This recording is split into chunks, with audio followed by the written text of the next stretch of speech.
Big up the URT. You are the URT. Smash a like for the URT. Big up, people. That was embarrassing. Absolutely embarrassing. We got physically dominated by 10 men in the second half, and it's embarrassing. I said yesterday, if we can't play any physicality, if we don't have any physicality, we won't be able to win this game.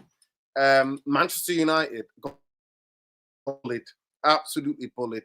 Second half, they came out more physical. If you would have looked at the two teams, you would have said it's United that it's Manchester United that had the 10 men. You would not have thought that Newcastle had the 10 men.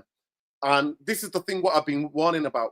This is what I've been warning about. I've been warning about the performance levels. I've been warning about what is to do with the football. I've been warning about all those things. But people like me get called negative.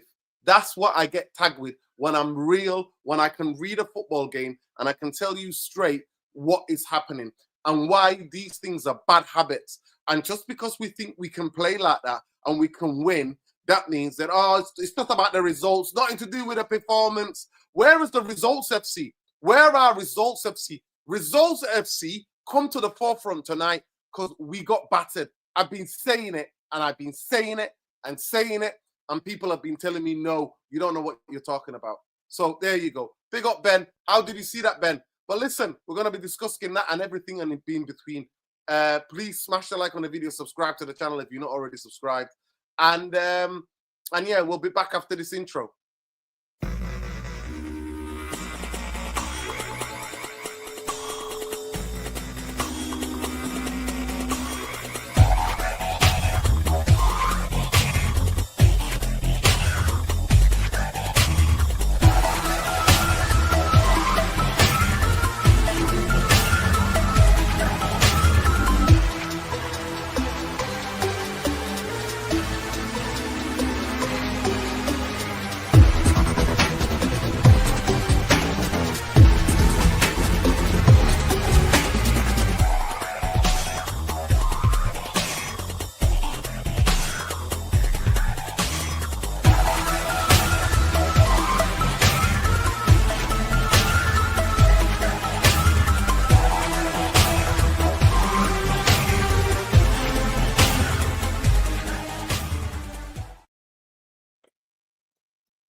Yeah, big up, Ben. Give me your match reaction. How did you see that?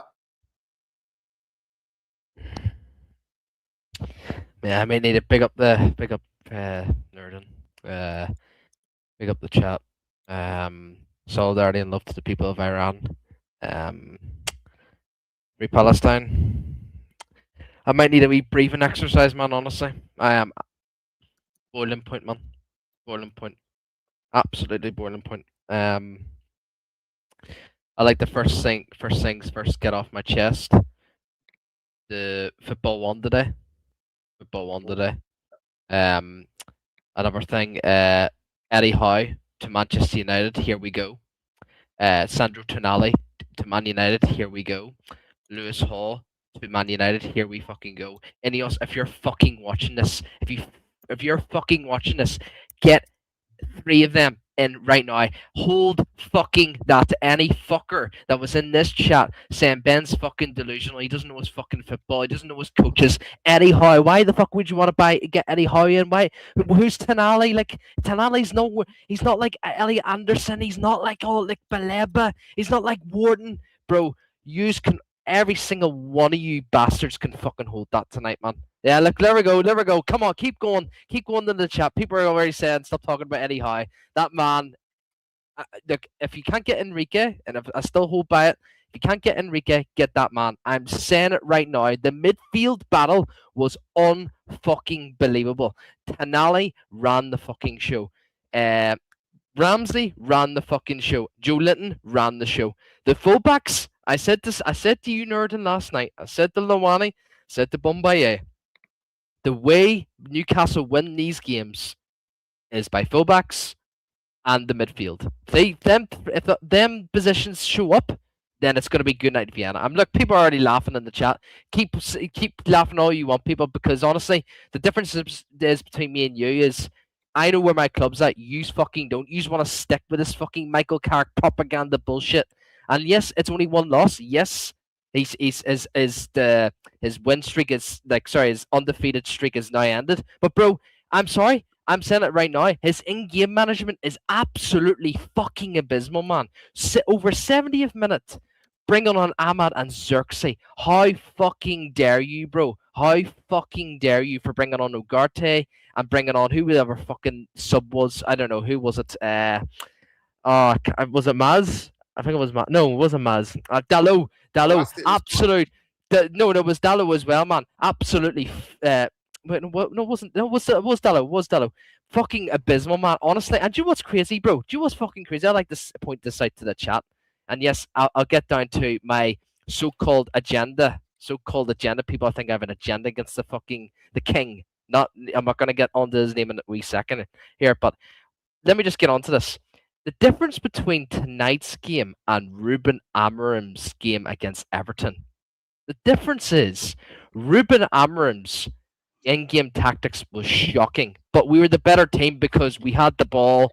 We kept applying pressure, but the issue was Amorim didn't know how to he didn't have a Scooby on how to break down a low block and obviously break down the 10 men. Tonight, Newcastle were the better team. They didn't low block, and not until like the 85th minute. And it's fucking embarrassing, man. How have Newcastle been the better team with 10 men? It looked like we had 10 men. It's abysmal, man. And I feel bad for Maguire. I thought Maguire was the only shine tonight. I thought Maguire actually played quite well. I felt kind of bad for him, even though he's been going through shit right now, obviously with the court case and all that stuff.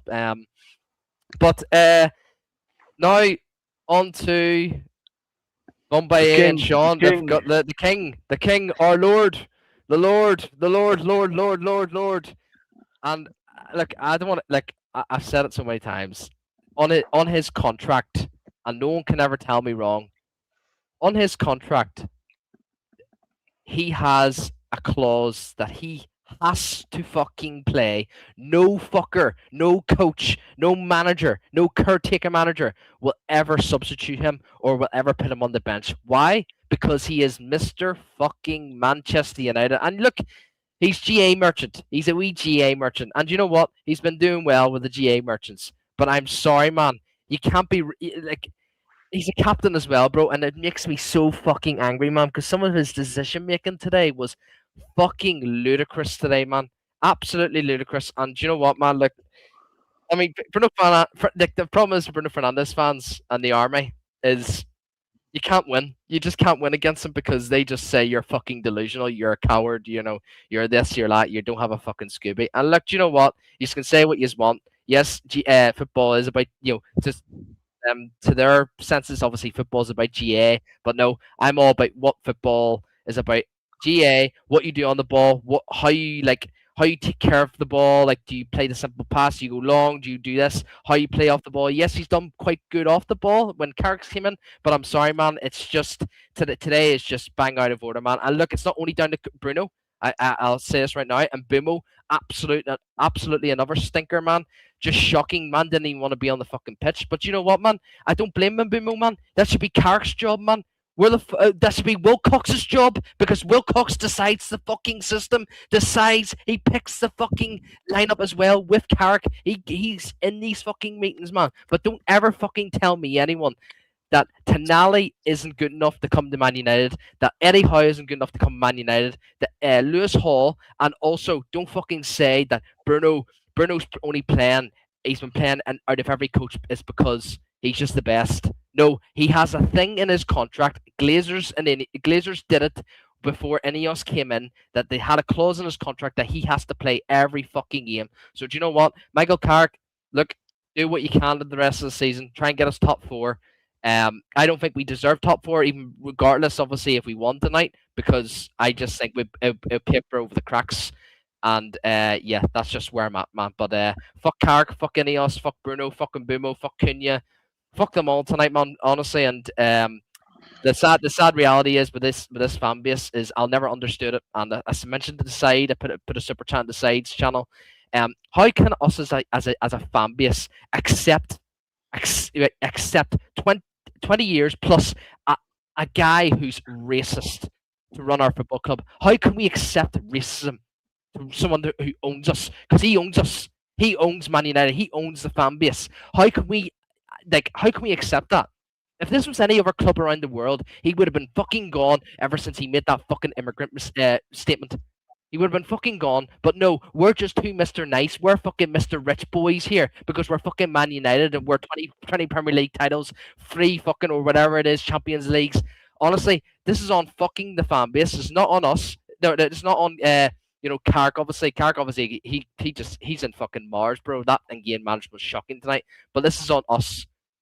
At the end of the day, I've not seen any tweets on 1958, for more protests. Do you know what, man? The whole fucking shit, the whole club's a fucking filthy mess, man. And do you know what? We are a big part of it, man, because we've kept them for 20 years, man. But big up, man. Big up the chat, man. Fuck Man United, man. Honestly, fuck. Yeah, big up, people. Welcome. I said it in the preview last night, and I stressed it, and I kept stressing it. I said, if you have no physicality, if you don't play with intent, if you don't match their physicality, their energy and intensity, if we don't, we're gonna get beat. And we got beaten by 10 men. And so, it's not about Manchester United losing the game. We've been on a great run. We've not lost in 11, and we lost tonight after maybe 10 games or whatever, right? At no point, nothing wrong with getting beat, but fucking getting beat by 10 men for a whole fucking 45 minutes, it's fucking embarrassing. That is jarring. And some of you clowns don't understand that, who've been calling me negative. You need to come to the fucking front, because you've been telling me it's all about the results. It don't matter about the performance, it's about the results. Well, it's going to catch up with you sooner or later. And I said, if you don't match their physicality, their energy, their intensity, you're going to get beat. And in the second half, if you just got somebody who's not watching the game and said, what team's playing with 10 men and what team's playing with 11? They would have said, the team in red, or the Manchester United are playing with 10 men and Newcastle are playing with 11. That's what you would have said. That's how embarrassing it was. Bumbaye, you know that I've been talking about it and saying that the performance matters, because performance for me means, energy. Progress, yeah. Physicality, that's what it means to me. It means sharp crispness on the ball, on and off the ball, what we're doing. They deserve that win. They did 100%. I see it. First thing I thought is, well, if you're going to play Sesko, we had this discussion. I don't think he had a bad game. He wasn't in the game. There was nothing. We didn't get any crosses in. We didn't do anything, really. We did not cross the ball to him, did we, Bumbaye? No. So this is what I was saying. He deserves to start. Has Carrick done that because he deserves it? But I don't think it was the right call in this game. I think you start in Buemo, and you needed Ahmad to give it a bit of zip tonight. That's what we said. So I think that was a mistake from the get-go. The fact that Mbeumo came out, Bumbaye, the fact that Mbeumo came out in the second half, that is shocking. I mean, look, after Brian, the first half, people smashed the light. Because if you want real opinion, if you're not, we've lost the game, no, it's about how you lose. I've always said to you, for me, how I see football is how you win, how you lose, is how you draw. Go ahead, Bumbaye. So look, I'm not going to long it out tonight. This is a flyby visit because I was pretty much snoring in that game. To be honest with you, I was, I don't know what to give you, but the setup was wrong. We should have gone with Mbeumo, and we should have played Ahmad, because we put Xerxes in. We put Sesko in, but didn't play to any of his strengths. So it was a waste. It was a complete waste. It was a very flat, very dead performance tonight. Nothing really happening.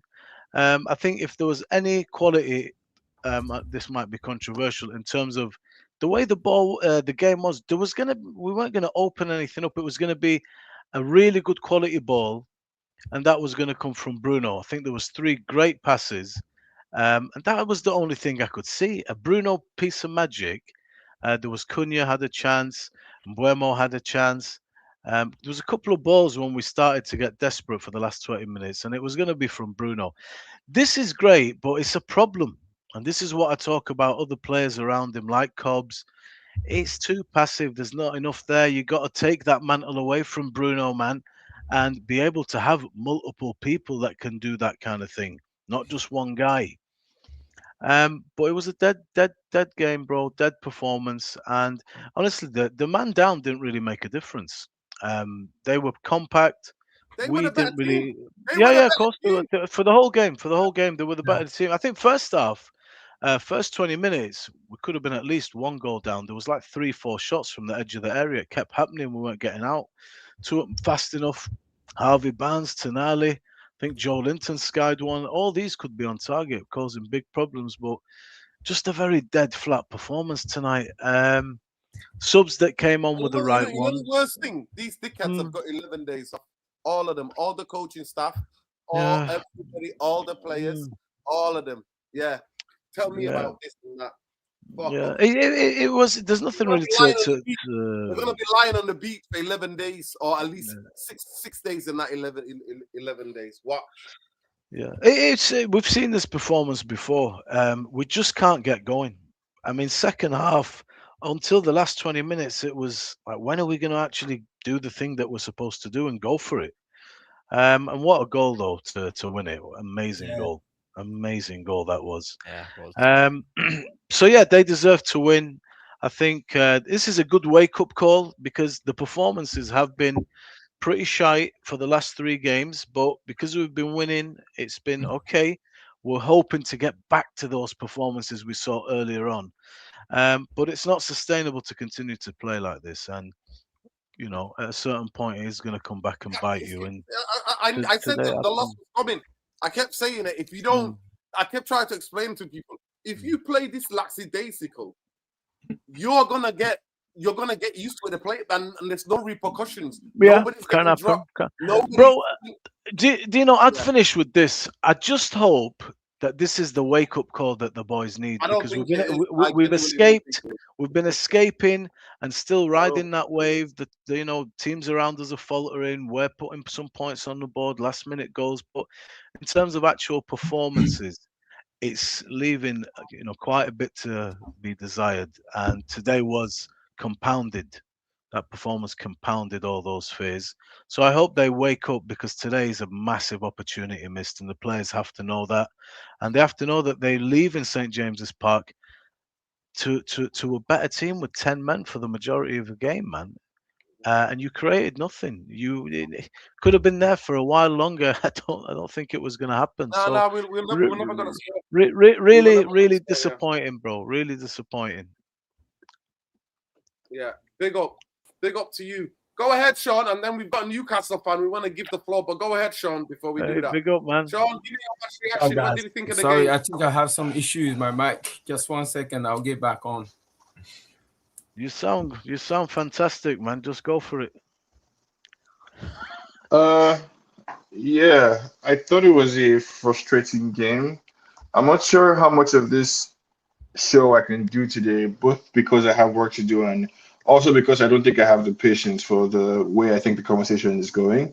I think it was an annoying loss, and I share the frustration. I think a lot of the mistakes or a lot of the weaknesses in the United team were kind of exacerbated today. I wish there was somewhere in the market where you could go and buy intensity, as if it was something that you can just switch on and off. But I think that's a personnel thing. And I think a lot of the intensity that we saw in the beginning of Carrick's regime came from having people like Dorgu on the pitch, came from playing a false 9 with Ahmad and Mbeumo, came from having Licha Martinez on the pitch as well.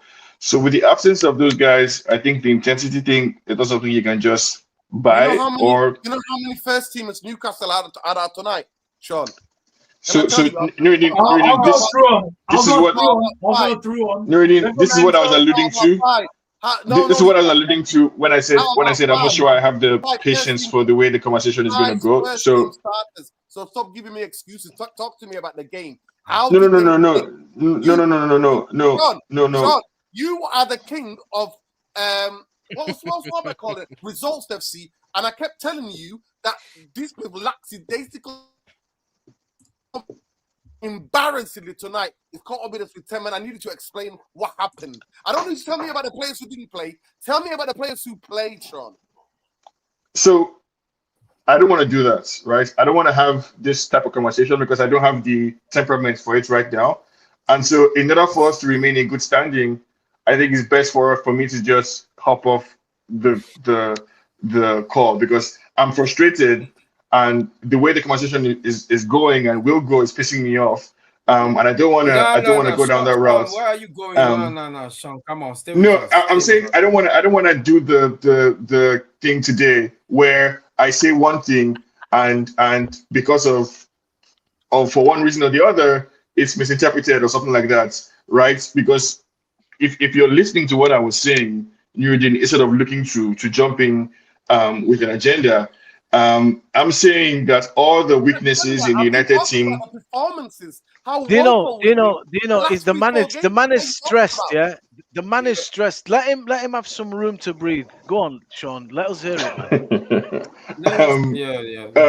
there's like if you're telling me that United have been riding on luck for the last few games or whatever, I agree, and we all agreed with that when we did the preview show, right? We all agreed that it was going to be a tough game, and I was perfectly content to get away with winning, even though it was going to be a tough game. It was as tough as I expected it to be, if not tougher. And I'm saying that all the problems with the United team, none of them are new, right? So a lot of the conversation or a lot of the points that you want to make, in my opinion, are boring off the top because it's nothing new. We're not saying anything interesting or novel. And so all those weaknesses were made worse today, were made more evident today. And unfortunately for us as a team and as a fan base, I don't think Carrick had either the wisdom or the bravery to navigate today the way it was supposed to be navigated. So, for example, I think you lose something in your press when you don't play with Ahmad. That's my opinion about the way we press. And so we lost something in that regard. I agree with Also, that. I agree with that. also we needed support in the midfield with Casemiro and Kobe Mainu. It doesn't make sense to me that Ogate didn't start the game today. In my opinion, you have a squad and you make use of the squad. And so the problems with our midfield were very evident today, even though they've been evident for the last year or so.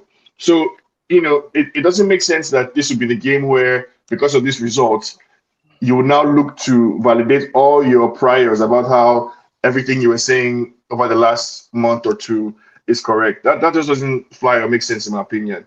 I think it was a bad game today. It was a frustrating game today. Newcastle wanted it a lot more than us, and it was obvious. So 11 men or 10 men, even when it was 11 men, it looked like they had more players on the pitch than us because Yes. Joelinton. You were superb today. Phenomenal. I think he cut out. We didn't look like we had a clue in terms of being creative. So the United team has structural flaws, right? Flaws that for the last 9 games we were able to get away with. Today, we were not. Pointing that out, in my opinion, is old stale news. Okay, so if you have pending grievances against the Glazers or the usual Bruno and all that kind of stuff, just save it. Basically, is what I'm trying to say, right? Save it for somebody who cares and or a different forum.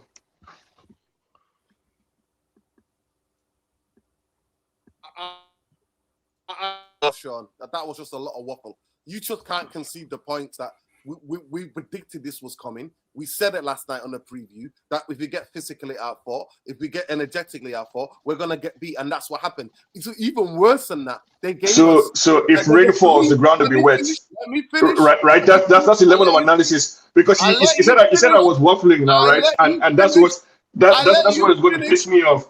Because your listening comprehension problems are not my fault, right? Your inability to process information is not my fault.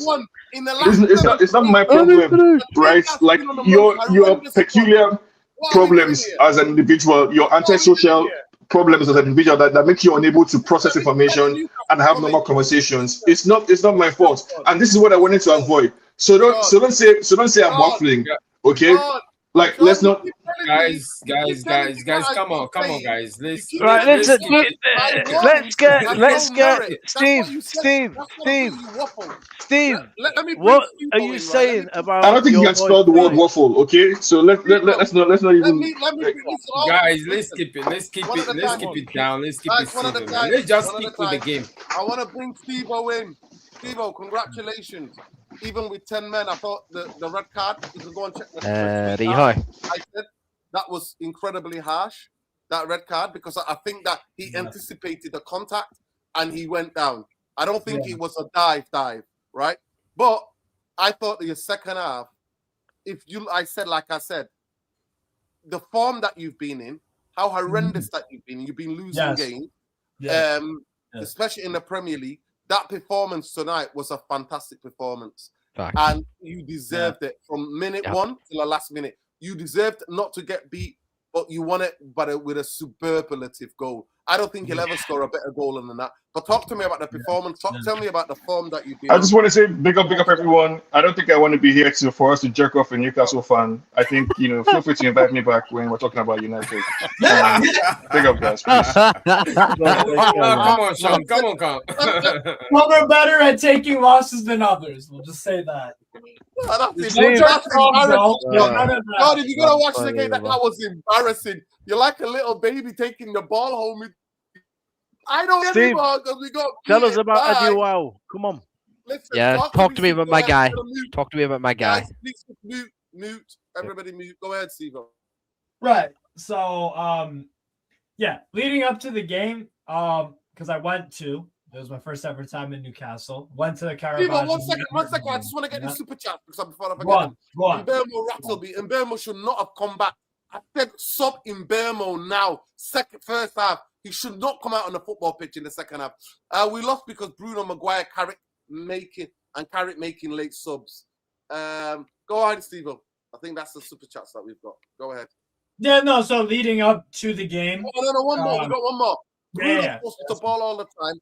It's the reason he gets the stats.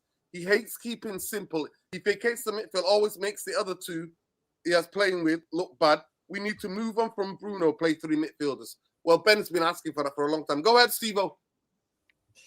Yeah. Where do I start? I mean, like you were saying, we were not in good form. Performances were mainly poor, particularly the Everton game on Saturday that I went to at St. James's Park. Very similar to this, where they fought harder than us. They wanted it more. They took their chances when they were presented. They were nice and organized. They were tough, hard to beat, all that stuff. We did that tonight. We did an Uno reverse, basically. Brilliant. Steve? Honestly, like we one of our things is we don't start out games the first 10 minutes of either half very well at all. Today was a very, very welcome reverse in that direction. We right out of the gates, we're all over, applied pressure, we're brave, taking risks. As much as Gordon pissed me off and frustrated me, damn it, the kid wanted it. Alanga wanted it. Like there was a lot of guts. Gutsy is the way I'd say that we played today. We were gutsy. You had some chances towards the middle of the part of the first half. Ramsdale pulled out a fantastic save on Mainu. I could not believe that he made that save. I do not rate Ramsdale whatsoever, but he does every once in a while pull off an incredible save, and he did. He did on Mainu. No, that was Zepsi, right? A huge turning. No, this is first half. Mainu. One from the first half from Kobe. From the outside of the second box half with the from right foot. Yeah, where he just got his hand on it. So I felt that was a huge, huge moment in the game. Rode out the storm until the second. Well, actually, no. End of the first half, the red card happens. And up until that point, again, applying pressure, winning so many 50-50s, just battling. And I mean, Joe Ellington was a man possessed tonight. I could not believe like his level tonight was just unbelievable. That's probably, if I had to take a guess and scan my memory for a sec, that's probably the best game he's ever had for Newcastle. If I had to rank it, that is one of his standout. That's a Joe Ellington masterpiece. The game was suited for him. Facts. He did his job.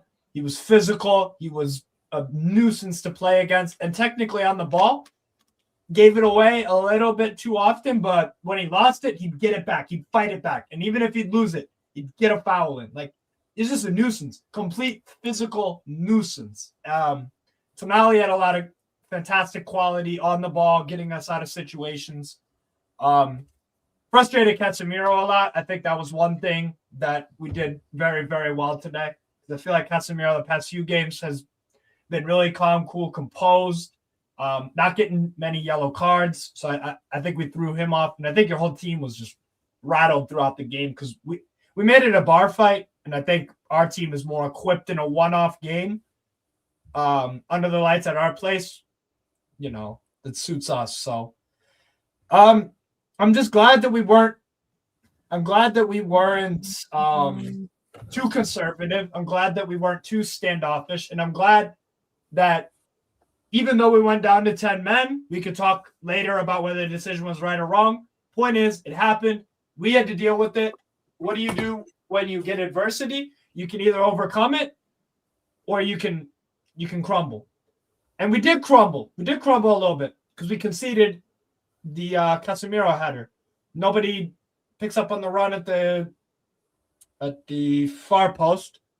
Header. We've been shocking on set-piece defending for the whole of this season, to be honest with you. Got exploited there.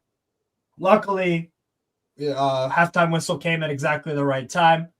Then we start off the second half on fire again. You guys did have a lot of opportunities. Ramsdale made another brilliant save. And then we just held on. We hold on. And again, we're playing out of our minds with 10 men. I'm stunned watching this, guys. And the reason why I am is because we've been poor this season. A lot of performances from us have been so under par. But tonight we played like we did against Liverpool in the beginning of the season, where it was the Monday night game. We went down to 10 men because Gordon lost his shit. But lost at the very end because of Rio and Gamoa scoring. But we played like demons. We played possessed with 10 men. And we got there on the right end of the result tonight. It was brilliant, man. It was brilliant. I thought we deserved the win. I thought we were the better side. Steve, it was. I'm blown away. I'm blown away, and I haven't seen this Newcastle United as consistently as much as I wanted to. How did you come to be a Newcastle fan? Why you tell us that? And where are you from originally? Chicago. Now I live on the East Coast near Boston. Cool. Long story short, my mom used to work at a bakery downtown where I live now. Made friends with a Geordie over there about 10 years ago. And long story short, we just talked about football. I didn't have a Premier League side at the time. He's like, all right, cool. You're a Newcastle United fan. And he bought me the home shirt for the 17-18 season. So I've been supporting since 17-18. So It's coming up on about 10 years. Nice. So I had no choice. But anyways, it was like I said, I'm thrilled with the overall performance and the spirit of the team. Is this sustainable? No. But on a one-off like tonight, where we got to win, the chips are down, we did it. And I hope to God we can replicate something like this for Saturday when we play Man City in the FA Cup. Because God, I want that FA Cup so bad. I adore that trophy. I adore it. I think it's just everything I love about football. Everything. And the history behind it, and the fact that teams from a local league team can play the best team in the country and have a chance at winning. It's crazy. So I love the FA Cup. I hope we can do something like this on Saturday. Even a draw. Just get it to a draw. Battle hard. Get to pens. Take your chances. But yeah, I'm thrilled. I'm absolutely thrilled. I'm lost for words because I just haven't seen this Newcastle in such a long time. So it was refreshing, man. Refreshing. As for big up. I'll come back to you in a minute. Thank you. No worries. I'll go to go ahead, Luani. How did you see the game? What we talked about yesterday. You're not gonna run away like Sean, are you? No. I mean, yesterday, I predicted the score. I said we're gonna lose by 2-1. Yeah. The issue is football in general is getting tiring to the point of, like, you watch a game of football now, you see players falling over. They can do basic 5-yard pass and they can control the ball. They resort into trying to bait the referee into giving a yellow card to their fellow teammate or to the opponent. he turned out to be a bad quality product and a bad advert in general, man. I like sitting down watching football these days is a problem, man. I'm getting tired of these players. Seriously, it looked like there's just two players that show up to play football today. That was Tonali and Joe Linton. That's it. Everybody else, I don't know. Now on the game itself, yesterday we were let's talk about our coach, right? I think one of the attributes of being a Manchester United manager, or for any coach at that matter, you cannot get sucked into your own hype, and then you have to have a certain level of flexibility when it comes to your philosophy, when it comes to your lineup, and then also you have to have at least a minimum tactical input into the game. You can tell the difference between both teams. As a team that is well coached in Newcastle, the way they use the width, we talked about it yesterday that Lewis Hall is going to overlap, and he was doing that from the beginning, overlapping. Monster game from Lewis Hall. Yep, he was overlapping, and player, I love Lewis Hall. Newcastle's player this season by far. You can tell how he was overlapping, putting in cross. Yeah. Yes, we can debate about the quality of the crosses, but they were using the width. They took a page from the book of Glasner that made the pitch bigger the last game we played, and they made the pitch bigger too. Same thing. And on the other side, Elanga was also hugging the touchline. And the only thing is that he was just putting in shitty quality crosses. Yes. Otherwise, he'll be talking about different game.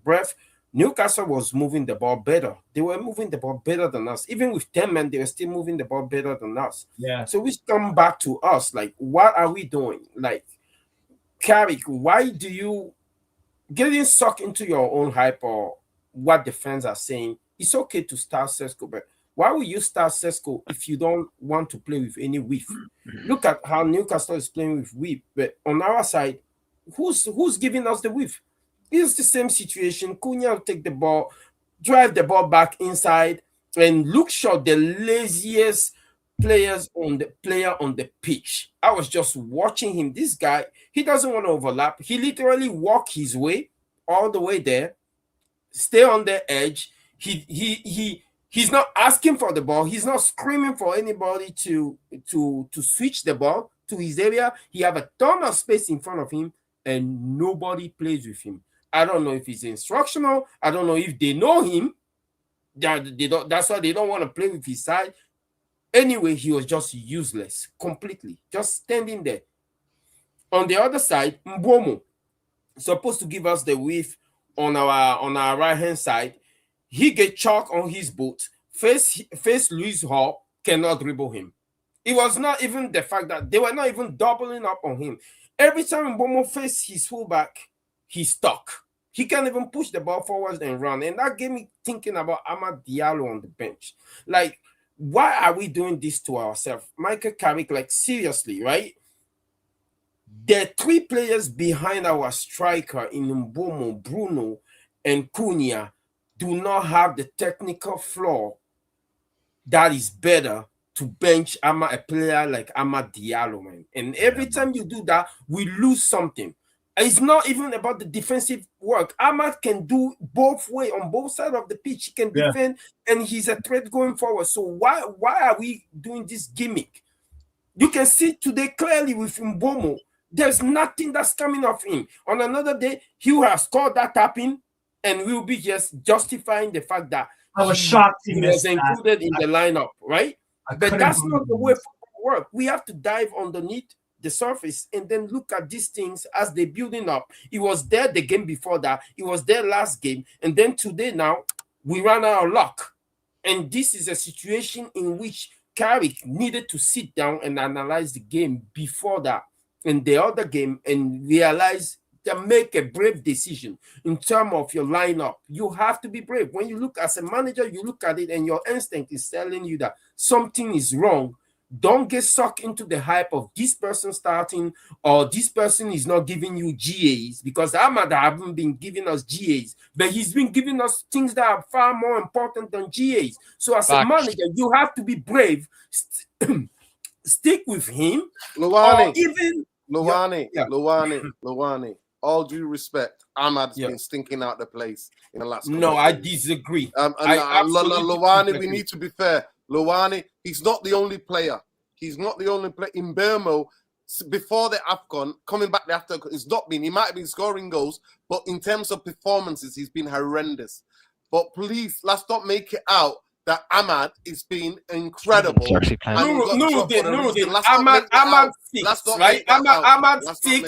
Ahmad 6 is everybody else 7 or 8. That's a fact.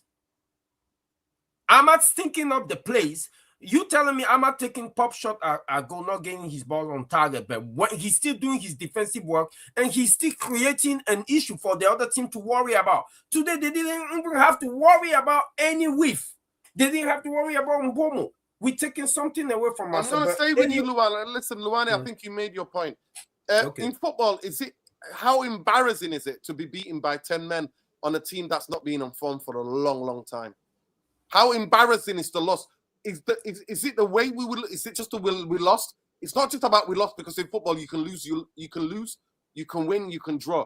But how damaging is to lose the way that we lost the game today? How damaging is it? Yeah, I mean, to be beaten by 10 men, for me, it depends on how they beat you. Like losing 10 men against Everton, they camp and then they got a lucky break the score. But this one hurt more because Newcastle were still moving the ball. It looked like when we were playing, it looked like we were the one playing with 10 men. And that's how embarrassing that was. So with this kind of 10 men defeat, this one hurt more. So I think honestly we just got a lot of things right today, and Eddie Howe took some calculated gambles, like going 3-4-2 instead of going. I thought the way he set you up tactically was superb in the second. Yeah, phenomenal. Yeah, that was a masterclass. Yeah, in a and team I don't, that's so confident. Yeah, and I think a big reason for that, I think it's very different. Let's say we get the red card at the beginning of the second half, and we have to play the entire second. I think the fact that we could get into what's it called? We could get into halftime, go to the changing room, get a team talk, so we could get the guys all pumped up and kind of give them the game plan going forward. I think that really, really helped. But you can have a really good plan and just get outworked. So I got to give massive credit. Credit to the gaffer. It's fantastic. Yeah. Tonali ran the show, and I think he shot a lot of fans tonight. Like how it proves how much of a quality player he is. I thought Eddie Howe's especially in game management as well. Like he was just so like everything was just literally perfection. Like I don't know what he told Newcastle in the change rooms, man, but that just sums up that yes, you have had a really bad season. And I don't think it's all down to Eddie Howe at all. I think Eddie Howe's been the board have let him down big time. Yes, some of the signings on paper is actually quite decent, but Wissa, who else was there? Jacob Ramsey, like I'm sorry, man. This is Newcastle. Newcastle, you literally were in the Champions League, and they should be doing far better. The recruiting staff should be doing way better. Listen, let me come to Irfan's joined us. I want to get his match. Yeah, pick up Irfan. Listen, I hope you well. I hope you well. I want to ask you a question. Football, losing, drawing, winning is part of football, but it's about how you win, how you draw, how you lose. Absolutely. How damaging is it to lose the way that we lost? Well, tonight? like I said, listen. I wholly disagree with a lot of the shit I heard today. You guys are too reactionary, okay? Ben wants Eddie Howe to be Man United manager. This guy's not. No. Enrique did not run the show. He did not run the show. How many saves did Clemens make in the first half? How many saves? No, he dictated. How many saves did he make? He dictated the whole game. How many saves did he make? But How he's that's not. But that's I not don't think he Tonali's. made. I Answer the think question. that's maybe he the- made. Answer the question. but How many Maybe saves? one. Maybe Right. one. Okay, let me tell you. Oh, Now it's my my God, turn what to are we talk. You talking guys talk. Now stop talking shit. Just listen, okay? One. Listen. Right. about? Oh my God. Nuruddin's right when he talks about lackadaisical. What he's saying is Yeah. we have this beach style on beach football build-up play. We're slow as shit. When you play against a physical team like Newcastle, who've got supreme athletes everywhere, right? But Good they pass. lack confidence. They lack confidence. They've lost their killer instinct. They lost Isaac. They've lost their deadly. So they're like a Porsche that's not tuned properly. Okay, that's the team they got this year. We've been coasting on getting these wins. Another bit of luck, you could call it luck. Another guy gets sent off. But the problem is that exposes who we are because we lack killer instinct. We lack killer instinct. What this game exposed is the Carrick honeymoon is over because he's been giving the players, like honeymoon vibes. That's what it's giving him. Oh, you're fantastic. You're great. I have not rated Mbumo for a long time. I think he's been coasting Man United player. You talk about Ahmad, but at least Ahmad will run. Ahmad's just been making bad decisions on the pitch, but Ahmad will give you energy. You needed energy on each flank against this team. Very physical team. They didn't allow Sesko in the game. So as for all these monster midfield, Joe Linton's a monster midfielder. So is Tonali, but they just controlled it to a certain point that they could. In the second half, they tied. Look at how many chances we had with Bruno and everything to open them up. But again, we didn't have the skill to open you up and to take those chances and to be smart. We just don't have it. We don't have the creativity because these guys, you don't know when they're going to show up. We win, but you really, if you watch Man United carefully, you don't. You can laugh all you want, Ben, but I'm telling you, you're talking shit when you say Tonali ran the show. He didn't run the show at all. He's very good. Then our fans Did he play a really good game? He didn't. He's a very good footballer. He controlled the whole midfield. Out of all the midfield, he controlled them. He did not control it because listen. Not control. He didn't Just control dominated. it. If you controlled it, Dominated. you would have put us under a lot more pressure. Your pressure died after. Please, can we let Irfan finish, please? Irfan, finish your match reaction. You guys are jokers. Don't interrupt him. You have to stay calm. Like I said, Nuruddin, I agree with him when he talks about our build-up play. But like I said, we've been cruising. We've been cruising, and we've been getting the look, and we've been getting the score, like I said, it does come down to the fact that you can win, right? But if you don't play well and you keep winning, you're going to get found out. And that's what Nuruddin's been saying every time. He's been saying to Fulham. I didn't agree with him about Fulham, but I could see where he's coming from. I could see because, listen, even if you take away the tactics, English football, you're always assessing physicality versus physicality, right? They're a much, much more physical team than us, okay? Now, then you go to, okay, physicality. What's the next equation we look at? We look at guile. What guile have we got? What guile have they got? Yeah. And that's the thing. I think they're lacking it at the moment. They're lacking it. But, they've got Gordon. They've got, what's he called? Mr. Barnes. What did he do? Didn't do anything. I thought we handled them quite well. But I was worried that if they can show a bit of class, they're going to score, right? I don't think it was a penalty that Bruno gave away. It was lucky. But this ref was a trigger-happy ref, giving yellow cards everywhere, giving them everywhere. So he spoiled the game in many ways. Irfan, if it was ever a penalty, that was a clearer penalty. Bruno.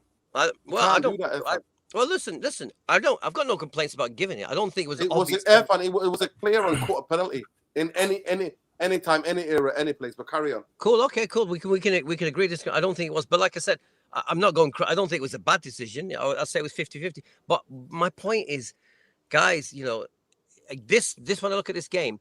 He made the subs the wrong way around. Well, in the wrong order. Ahmad should have come on after maybe 55 minutes, 50 minutes, because Mbumo was coasting, doing nothing. Okay, the problem is again, Nuruddin, is he now? Carrick has to go back to them and say, listen, no more honeymoon, no more days off, chilling out, doing the pitch. The problem is I don't see the players. They got 11 days off. Half of those days they're going to be on holiday. He's going to give them time to be on holiday. But the point I'm trying to make is that.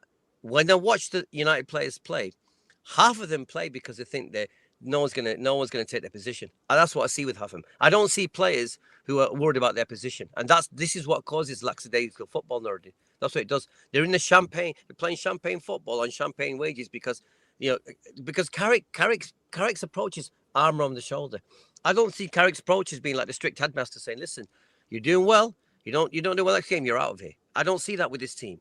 So it's going to be interesting to see how he bounces back. Now, my actual final point regarding the game was, I don't think they deserved a win. What? I don't think Newcastle deserved a win. I think they deserved a draw, if anything. I don't think they deserved a win. You're trying to get... Irfan, you make your luck. You make your luck. No, you They can't. were the brave for Irfan. They bullied the second half, Irfan. Irfan, all due respect, you try to keep calm. We showed our inadequacy. Let me finish, Irfan. Let me finish. They came out, and for large parts of the second half, it looked like we were playing with a 10 men, and they were playing with 11. No, I'd say for the first 10 minutes. We did nothing. Okay, it didn't look like it was 10 minutes. First 10 minutes. Irfan, it wasn't even that. Irfan, all of the Jews. Irfan, let me finish, please. All of the Jews, they were winning. With 10 men, they were winning. They were putting the ball down on the floor. Because they're a much more physical, strong team than we are. They're better athletes. They're much better athletes. Yeah, but Joe Linton's a beast. No, Irfan, Manchester United plays the athletes. Why? It's not about matching the intensity. They're not the same as Irfan, it's about matching the intensity. They're not the same. They're not the same as Newcastle. Irfan, it's about matching the intensity. We can't match their intensity. Against you, Irfan, listen to this. If I'm playing against you and you run faster, you're putting more input and energy into your game. I have to do the same to match you. What are we doing here? But Nuruddin, no, but this game exposes. Hang on. Let me just remind the people what Carrick said. 1 second, I'll come back to you. Carrick says we don't deserve. Carrick says this. This is what Carrick says. Michael Carrick, we're not happy with how we play tonight. Oh God, fucking hell, show shit, Sherlock. Bitterly disappointed. He carries on, says we lost the game. We've not played well enough. Tonight hurts, but we'll be better in the next one. Well, we'll see, Carrick. We'll see anyway. We'll see. We'll see. Can I just say that? Right? Hang on. Let me just say. Yeah. Hang on a second. Hang on. So what I'm saying is to summarize, Nuruddin, I don't believe that the gap was huge. What I'm saying to you, this is where people like Dogu. This is the game when where you've got one player more for nearly 50 minutes of football, you got to make it count. What are we doing here? But Nuruddin, on the ball and off the ball. Let me tell you this. He made a save from Kobe. He made a save from Euro that was straight at him. And the best save he's made was from Xerxes. Xerxes, that was an incredible save. That was an incredible save. We've created that. We did not create any chance or any opportunity and that's for Sesko on the pitch. We didn't cross on the ball. We didn't do any of that. What are we doing here? We didn't play well. We didn't play well. Nuruddin, we haven't played. We don't play with intent. We haven't played with intensity for 3 or 4 games. That's my point. The guys keep telling me I'm negative because I keep telling you I'm negative. They don't know what you're talking about. All I'm saying is that this revealed that the players are too comfortable. A lot of them are too comfortable, especially up top. I feel sorry. Sesko got nothing today. But you can't match Joe Linton and Tonali versus our midfield. Come on, that's not a matchup. They're much more. Irfan, I just want to say something to the effect of what you say. You're right if you say that we're progressing the ball in a slow manner, in way almost too like slow. A beach like we're playing on the beach. You're right. Last on the preview, what we said is that as a coach, you give your players the platform to express themselves, but the plan B always have to be the plan A is always have to be the way you want them to move the ball in a certain pattern, and they can compromise to that if they get into a situation where those passing patterns are closed. When you see Newcastle moving the ball today, we can talk about Tonali, Joe Linton, and their third midfielder. Some of the passing from Malik Chow. But there is the pattern in which they're moving the ball. Yeah. They know Lewis Hall is going to start overlapping, and they move the ball in certain way that they will eventually find him. They know Elanga is going to hog the touchline. They'll move the ball in certain way. They'll make the pitch wide in certain way. They'll find him. The final product from those two was not really good, but their execution was still there. Now, when I see Joe Linton taking the ball in the middle of 3 of our players, shielding the ball with his body, trusting himself and his technical ability, and passing the ball, finding somebody to get them out of a jam, that is not coaching. That's Joe Linton.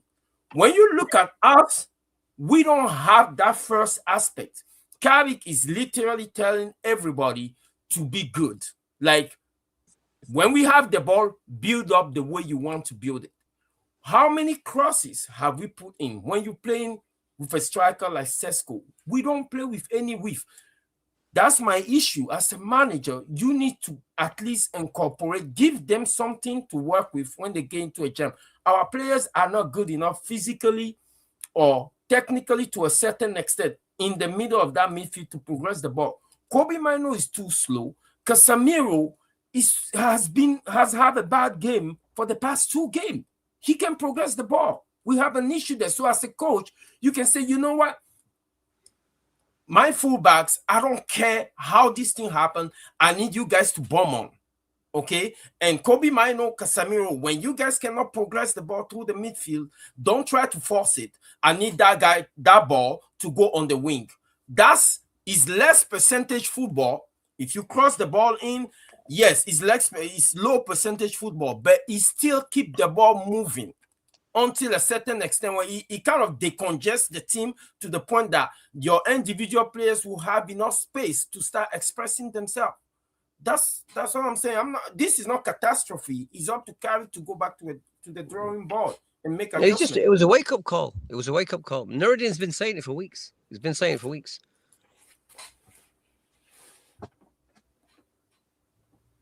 But we disagree on what we saw. That's what's revealed. We all see it a little bit differently. No, the thing is that we play in moment, Irfan, and we've always played in moment, even with the previous. But Luani, you can only play moments. I hate you. You cannot play in moment. You have to have a certain level of control. You can create opportunity in moments. Not every control have to result in a goal scoring opportunity. You can control the game just to keep the crowd quiet or keep the other team, take the momentum away from them. But we don't do that. We don't even take the momentum away from them. So let me ask you a question then. Yeah. If Mbumo put that simple chance away instead of blasting over, how do you think the game would have went? Very different. The very first chance. Very different. The first easy chance. Just like how if you guys score. If my auntie was my uncle, and the chicken down there by the neighbor is a cat, then it would be something that makes sense. That doesn't make sense. No, but that's a very good question. The game's what it is. It's not about chance. What about the chances they missed? Irfan. No. What about listen? What about if Gordon scored from that corner, that well-worked corner? Yeah. No. This is the way I like to say, right? You say if Mbomo put away that chance, how did that chance come to him? Is it at the end of a ping pong thing, or is it something we created genuinely, right? Now you look at the other side, right? If Elanga put in serious crosses to the he's not going to. He's not. That's why he keeps moving. He hasn't got it. He hasn't got it. Come on. He's got exactly. What he's saying is that why is a winger in that position consistently to deliver dangerous crosses? Exactly. Exactly. It doesn't matter about the person. That is something that's an adjustment. That's an adjustment that an ownership can make. A coach can go to an ownership and say, listen, I'm consistently getting the ball to this position, but my winger is delivering poor crosses. Give me a winger or a fullback that can deliver good crosses. Better crosses. That's not an better cross. That's an easy thing. But they control the game for a certain extent before they even get to that level, and that keep them consistently putting the pressure on us to keep creating those goal scoring opportunities. We don't do that. We wait for fortunate events, and we have moments, and we punish them with qualities, and then we give them back the ball. We don't control games enough to deserve winning them. That is what I'm worried about. That's not a picture. That's I think that's been the case recently, Luani. But with that, gents, I need to jump off. So big up yourselves, big up the chat. See you on the next one, guys. Dino, love. Free around, man. Yeah, big up to you, Bombay. Sending love. Steve-O, what does this win do for your boys ahead of next week? You got a big game against Barcelona. Barcelona really cannot defend as well as they used to. They play very open football. I think definitely you're gonna have to start with the 3 players you started with tonight and hit them on the counter. And I can see you beating them actually at home. I genuinely can. I can see if you turn up with the same intensity and energy and physicality, I don't think they'll be able to live with you. But if you just give them the ball, And the thing that my biggest criticism against Eddie Howe is that sometimes when he plays in Europe, he gives too much respect to the opposition team. He gives them the ball. He doesn't take risks. And if he doesn't take risks, honestly, I think he's going to get beat. But if he goes out and they play with intensity, with aggression, and you got the whole stadium behind you, then I think you can cause some problems. Oh, of course. But Barcelona will give us problems. That's the thing. What I will say about tonight is we were fantastic, and we did put on a hell of a show, and we battled through adversity going down to 10 men. We still were easy to play through at times. There were a few dribbles from Cunha in particular where he would just get through. Then we'd have to do a last-second block. Lewis Hall had a few moments like that.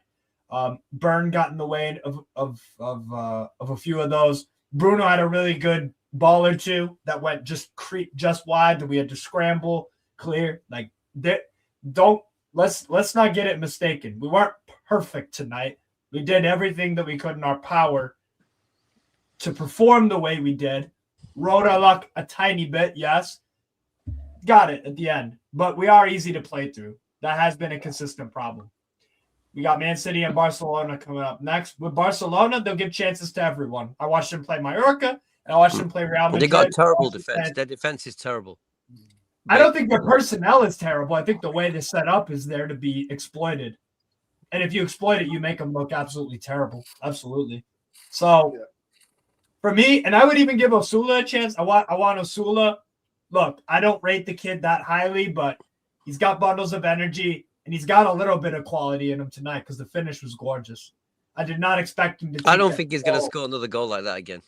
I don't think he will either. Irfan, he scores spectacular goals. Actually, he don't score many, but they're always good goals. I remember the goal he scored against. He don't score many because he don't play much. But if we had him, I've seen him score a fantastic goal against Liverpool as well. Yeah, but seriously. 1 second, Khalees.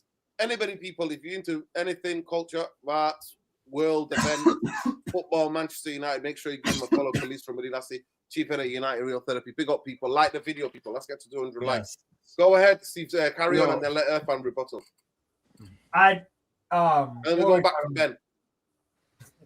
No, I was just gonna say. So about the Barcelona, like I said, in that game, it's gonna be another, high emotion, high intensity game. We'll have the crowd on our side the next two games. Both the teams we're playing against, you can't exploit them with their high line. But my issue is that I think their attack and Barcelona's attack is much better than yours. So I think when they will have opportunities to score, I kind of trust them to score. Yeah, Rafinha, especially Rafinha. What a player he is. Yeah, exactly. I mean, Rafinha, Lamine Yamal. Haaland's been absolutely garbage, but still can't put it, it's if he scores on Saturday, no one's going to be that surprised.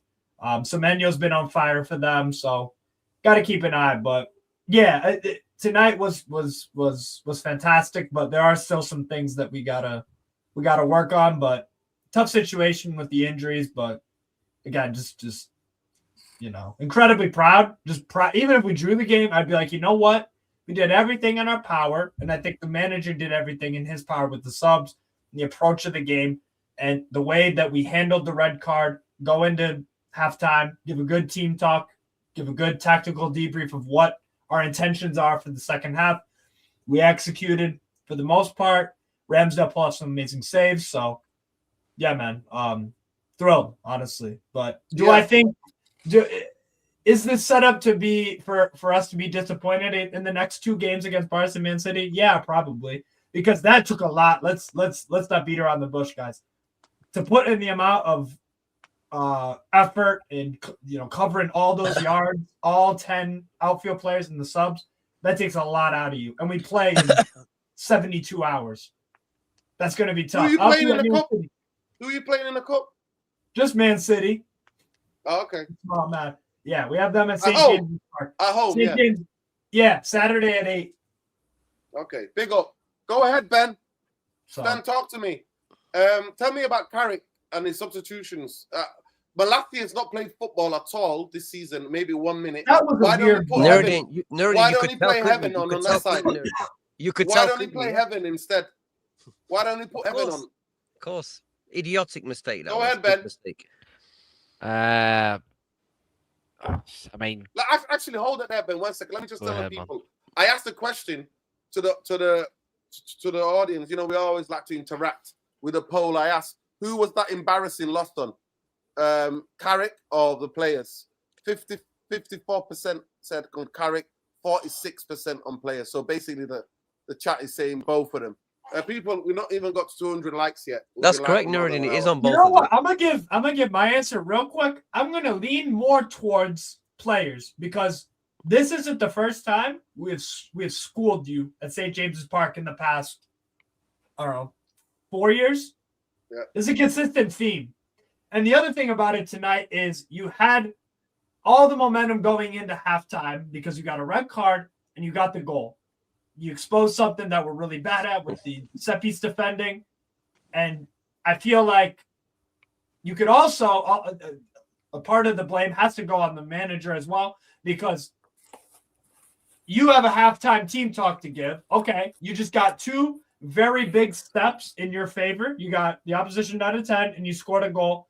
That should be something you should carry into the second half. Why didn't your players look as up for it despite being, having a numerical advantage? That's kind of crazy. But also your players didn't execute in terms of the Embuemo miss and just some very, very sloppy giveaways. So I think it's more on the players, but Carrick definitely should have done better. That's just me though. Yeah, big up. Go ahead, Ben. I mean, when it comes to the lineup, I didn't really complain too much about the lineup, except for I actually didn't want Shaw to start. I actually would rather Mazraoui to start over Shaw. Regna. You cannot blame Lamins for the second. Oh, goal. that's a dreadful take. It was a worldie. Dreadful. It was an absolute Beautiful world. goal. Yeah. Beautiful. Go ahead, Ben. Go ahead. Yeah, big up, man. I got to watch that goal. So I think Maz should have started over Shaw. I think when I watch this game back, I'm gonna watch it back tomorrow. But I know for a fact when I watch it back, I think there's one area of the football pitch, and Luani touched on it, and I think Luani is absolutely spot on.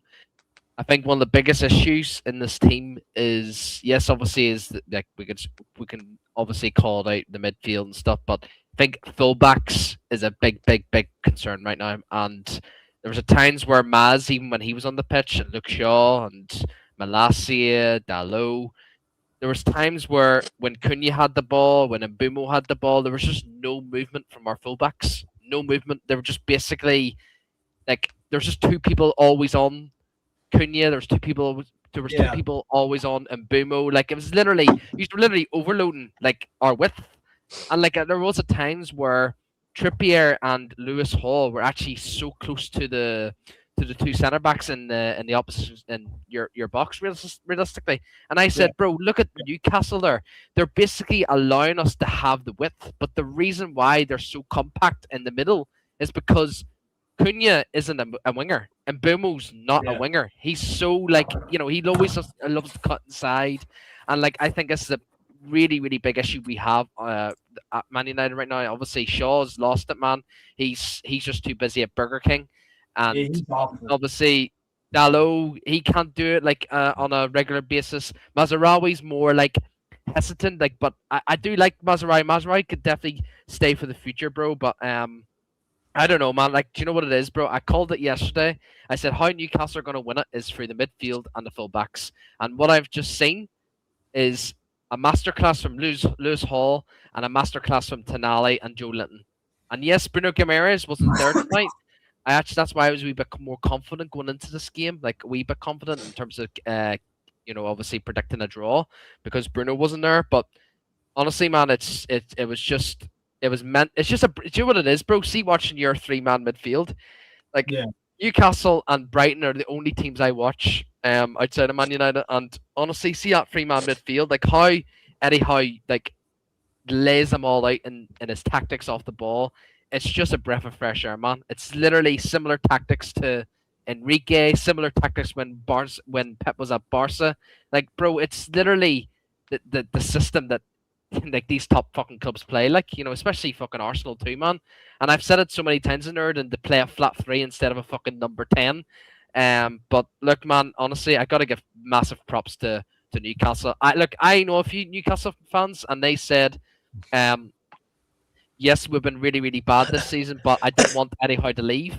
And I said, bro, absolutely not. Says with the summer you just had, you know, the board have literally failed Eddie Howe this season. Like, after him actually having a decent run in the Champions League, you know, it's just, I don't know, man. I just think there's bigger issues at Newcastle right now, obviously with PSR, the owners, all this shit. And a couple of players as well, man. Like, see that defense of yours? Yes, Lewis Hall was magnificent. Livermento's class as well, but your centre backs and your goalkeeper needs sorting out, man. Like, see it's crazy, bro. It's absolutely crazy. I don't think Sam Botman's looked the same player since his big injury last season. Yeah. And it's unfortunate because he was a class act, absolute class act before his. 100%. I hope he gets back to it, but it's a bad injury he had, man. Chow. Yeah. To be fair, Chow, I think he has a bozo moment in him every single game. 100%. But Chow has been much better than I thought. Much better, way better. Listen, I want to analyze the game, and I want to talk about a bit, and I want to talk to Luani. Luani, we don't move the ball quick enough. We don't get into position quick enough. I thought Casemiro struggled tonight. I thought Kobe Mainoo struggled tonight. I thought that Luke Shaw obviously struggled, like what we predicted. We should not have started this game. We all talked about it. And we said that if you're going to play Sesko, you're going to have to go out wide and put balls into the box. To be fair to Ben, he analysed the game, previewed it perfectly. He said, we'll get bullied in midfield and the fullbacks will have an effect on the game. And tonight, both of them have. Both Louis Hall is levels above any left back that I've watched. The only other left back actually that I really admire is Juve, who plays for West Ham. But tonight we did not move the ball quick enough. There was no zip to our passing. It was really strange what we were doing, and they were quicker to everything. They were quicker to the first ball, second balls. They just had tactically was set up, and I thought that Carrick got schooled, honestly, by how. Especially the way we set up in the second half. But can you talk to me tactically? What do you think we did right? What do you think we did wrong? No, the issue with football is that sometimes you equate hard work to quality. Those two can cancel themselves out anytime. But the consistency will always come from the pattern that the manager draws in training, right? Yeah. If you look at most of the team in the world now, like PSG, I'll take PSG, right, with their fullback Nuno Mendes Hakimi. And then you take Chelsea with their fullback James Reece James, right? Yeah. When you have your fullback, right, you design the game in such a way that they have space in behind. The difference is going to be the quality that those two bring to the table, and they can win you game. They can win. They can win. Wow. They can win you game, right? But the issue that we have in this team is that Carrick over reliance on experience that is not allowing him to tweak up his lineup too much. Or if you want to tweak it up, he take out the younger players in Ahmad, or most likely the one that will not throw a force. And then he's also his over-reliance on his approach of trying to let the players win the game for him. It's cool to rely on your players in the final third in terms of their creativity and their ingenuity. And their execution. You still have to the execution, but you still have to give them something. Execution usually comes from something you rehearse. You know, then you talk about that you rehearse a lot in training, and you can do it your eyes closed. When Newcastle was moving the ball, I don't think Lewis Hall is a special player. Their fullback Hall is a special player. He just know when to go, when to come, and all those result from the training. If Trippier has 5 longs on him, or he still have his younger days, he'll be potent on the other side too. But because he can go up and down. Eddie Howe compensates for that by leaving a Langa up high and hugging the touchline, so they have the width that they need to stretch us. Why? Because they determined that Kobe Mino and Casemiro cannot cover the pitch. Yesterday we were talking about the block, right? We are talking about being compact. And I was asking, how compact do we want to be? Like, do you want to be compact? Because we're not gonna play with a back 5 and lock the wings. But Eddie, how we use those width. So if you want to play in the 4-4-2 compact, you're going to have to shuffle from left to right and right to left, depending on how fast Newcastle move the ball. At that point, you playing their game. They can move it all time and make you run until you get tired and the space starts appearing. And that's where we start having issues. What element do we have? We don't have a press game, Nuruddin. You see Bruno pressing. Every time we lose the ball forward, it's not Sesko that's the first person to press, it's Bruno. Why is it? Is it by design? Because they're playing through us all the time. When Bruno start running forward and he look behind him, I don't think Mbomo and Cunha and Sesko are synchronized to run. We pressed Newcastle 2 times. The first time we pressed them with 5, they hoof it forwards. And that was the only time they hoof it forward.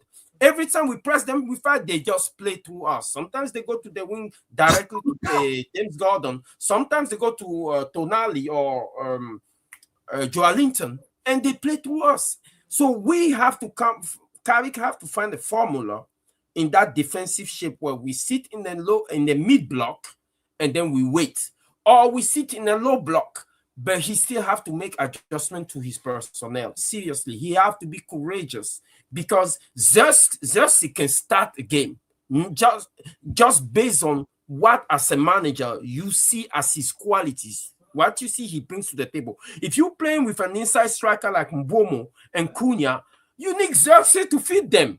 If you play someone to link up, you need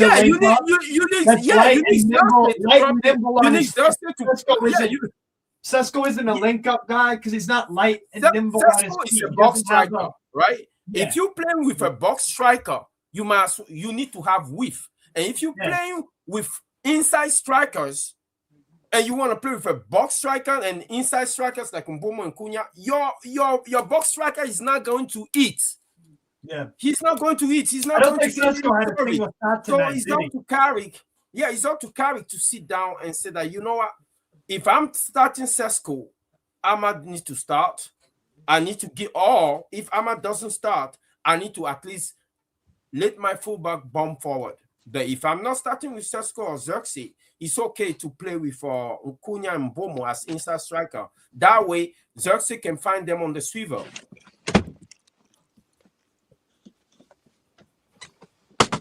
Go ahead. Irfan, are you there? Yep. Tactically, how do you think we could have done if the team is more physicaler than you, Irfan, and they got more pace and power? Why can't you keep the ball? How come Manchester United are not good enough to keep the ball? But that's what I mean. But I think it comes down to the manpower what we got. I don't think that this squad is ever going to do it. You know, we're imbalanced already. We've got players that are too old and we have players that are too young.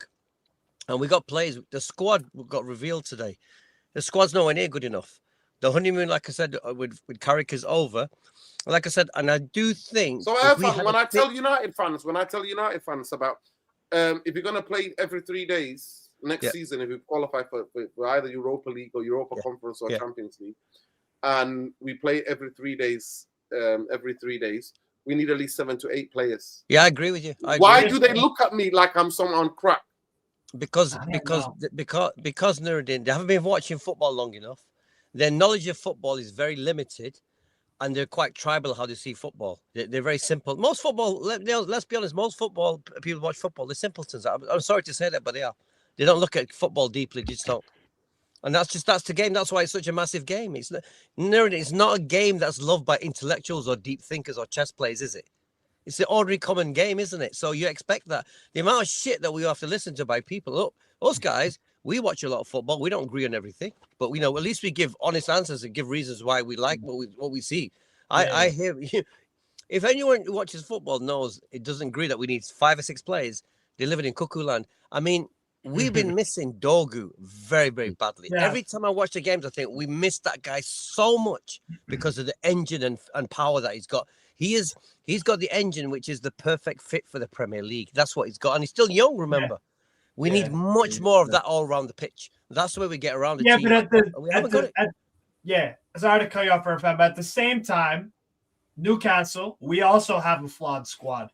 And on top of that, we've had injuries. This is our first game. I don't think it's as flawed as ours, though, bro. I don't think it is. I think look at your last year. Look at you guys last year. No. Okay, let's break it down. Do you think you're the better goalkeeper? I think we do. I think Lamens is better than. I do think he is, but he's not a terrible goalkeeper. The guy. You're a goalkeeper. I think your center back depth is arguably better. Delict, Yoro, Maguire, Heaven. Yeah, I don't know. I really don't know. Well, Heaven's too young. Yoro's too young. Delict is obviously you can't trust the guy. Maguire's just what I call a steady player, and it's not top class, it's not world class. Yeah. And when you compare that with ours, we got Fabian Schär, we got Malik Chow, with Sven Botman, we have Dan Burn. But I think they're sort of waning a little bit. Yeah, but I think those guys you mentioned are waning a little bit. I think last year, I think they were very, very good. I think they were very good a couple of years ago. They're just going past their peak, I think. Forget about if they were, injured or if they're young. Just go about like how if their quality and stuff. So realistic, I think Martinez and Delit are obviously better than the two obviously centre backs that what's your name, bro? What is your name? Steve. What Steve said. Yeah, but I think the fullbacks though. I think Newcastle wins that any day of the week. Livermento and Lewis Hall. I'm taking them to every day. And I think the forwards. I rate your forwards more than ours.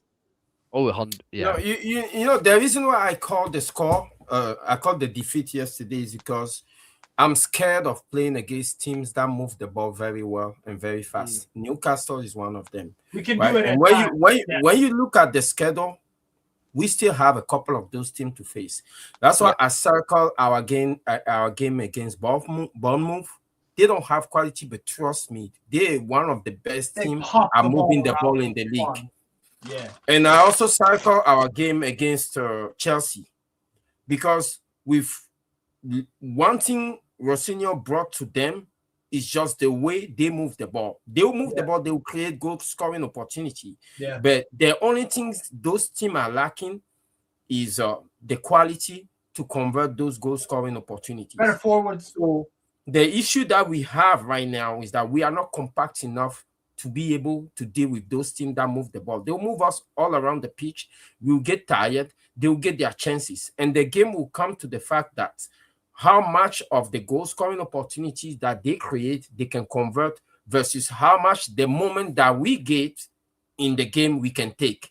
And my bet will always be on the team that can move the ball from back to front and sustain a certain level of pressure. That's why I'm worried about those type of games.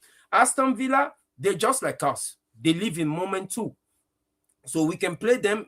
I think it's our next game. That game is a toss-up. But Bournemouth, that game, we need to be careful. Chelsea, we need to be careful. Those two I'm worried about. That's fair. Can we talk about freaking lots of people are giving Le Mans there's some harsh comments in the chat today, man, about Le Mans and other players as well, like Cunha and Buemo. Bro, can we please have this debate about Bruno Fernandes today, man? Talk to me about Bruno Fernandes. He was losing his Luani said it, bro. Luani said it too. He was losing his shit from minute one. Yep. Honestly, the guy, like he has no emotional control. No emotional control. I think sometimes that makes him great because he plays with this ferocity, but a lot of the times, man, this guy is just he's a weak link. He's a weak link when he's like that, to be honest with you, when he's emotional and out of control. Yeah. I just the petulant stuff, and then I think that bleeds into decision making from him, because a lot of his decision making today. I'm trying to think of what he did that was actually quality, that was actually that benefited your team. I think he put in a really good ball or two in the second half, toward like around the 70th. Other than that, though, guy was just he had no influence on the game. He had no influence in the game on the ball to show his football quality. He just lost his fucking mind about everything, man. Ben, what do you want me to say about Bruno that I haven't said already? Yeah. Right? No. With Bruno is the gift and the curse. That's just the way it is, right? You live and you die. You will see all throughout the game when we were playing against 11 versus 11, he was not doing anything because they were not giving him that space. As soon as Newcastle went to 10 men, he was getting all that space. Every single dangerous opportunity that we're creating was coming from him. That ball that he put on the head of Lenny Euro should have been a goal. I don't know how Lenny Euro missed that. Yeah. And unfortunately for us, this is why we get with him. He is the one that can sink us. He's also the one that can win us a game. And I'm at peace with that. You know, I'm not going back arguing that. So you accept Bruno Fernandes for what he is. I don't accept him. I just accept the fans that accept him. No, I'm saying you. What I'm saying is you yourself, as a fan, you're aware of his strengths and weaknesses, and you made up your mind about him. I've made my peace about it. You don't Bruno, the way I see football, is not through Bruno. But at the same time, when I was watching the game last week, after watching our game, I think I was watching Chelsea's game, right? And many times I'll see Cole Palmer take the ball, trying to move the ball up for Chelsea, but then turn around and make a back pass. And then I realized, you know what? Maybe having Bruno is not so bad at all. I'm not comparing both players, but both players almost play similar creative role for their team. But you can tell, by looking at Cole Palmer play, when they really need to take risk, he doesn't take risk. He plays too safe. He's too safe. And you see Odegaard play too safe, or Eze play too safe. You realize the appeal that Bruno have for certain fans. But it's similar to Anthony Gordon. It just doesn't work. It just doesn't. I don't like high risk, high reward.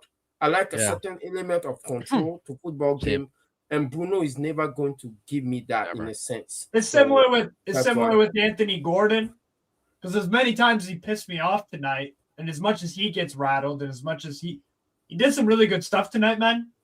He drove us up the pitch at times when we needed to.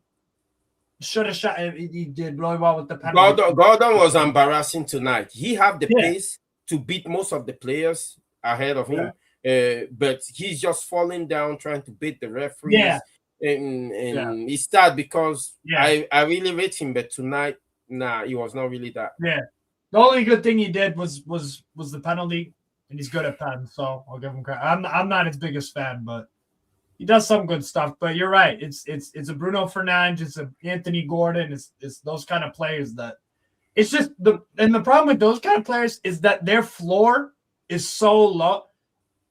You talk about really, really good players, their floor, the worst that they can get, there's a certain level and they don't dip below it. You know, what's it called? The issue with Bruno, for example. One second. Hurrian, I hope you're not being serious. No, I agree with him. I'm with him. We do need an experienced keeper. I'm sorry to say, but Lamins has been. I think Lamins is awesome.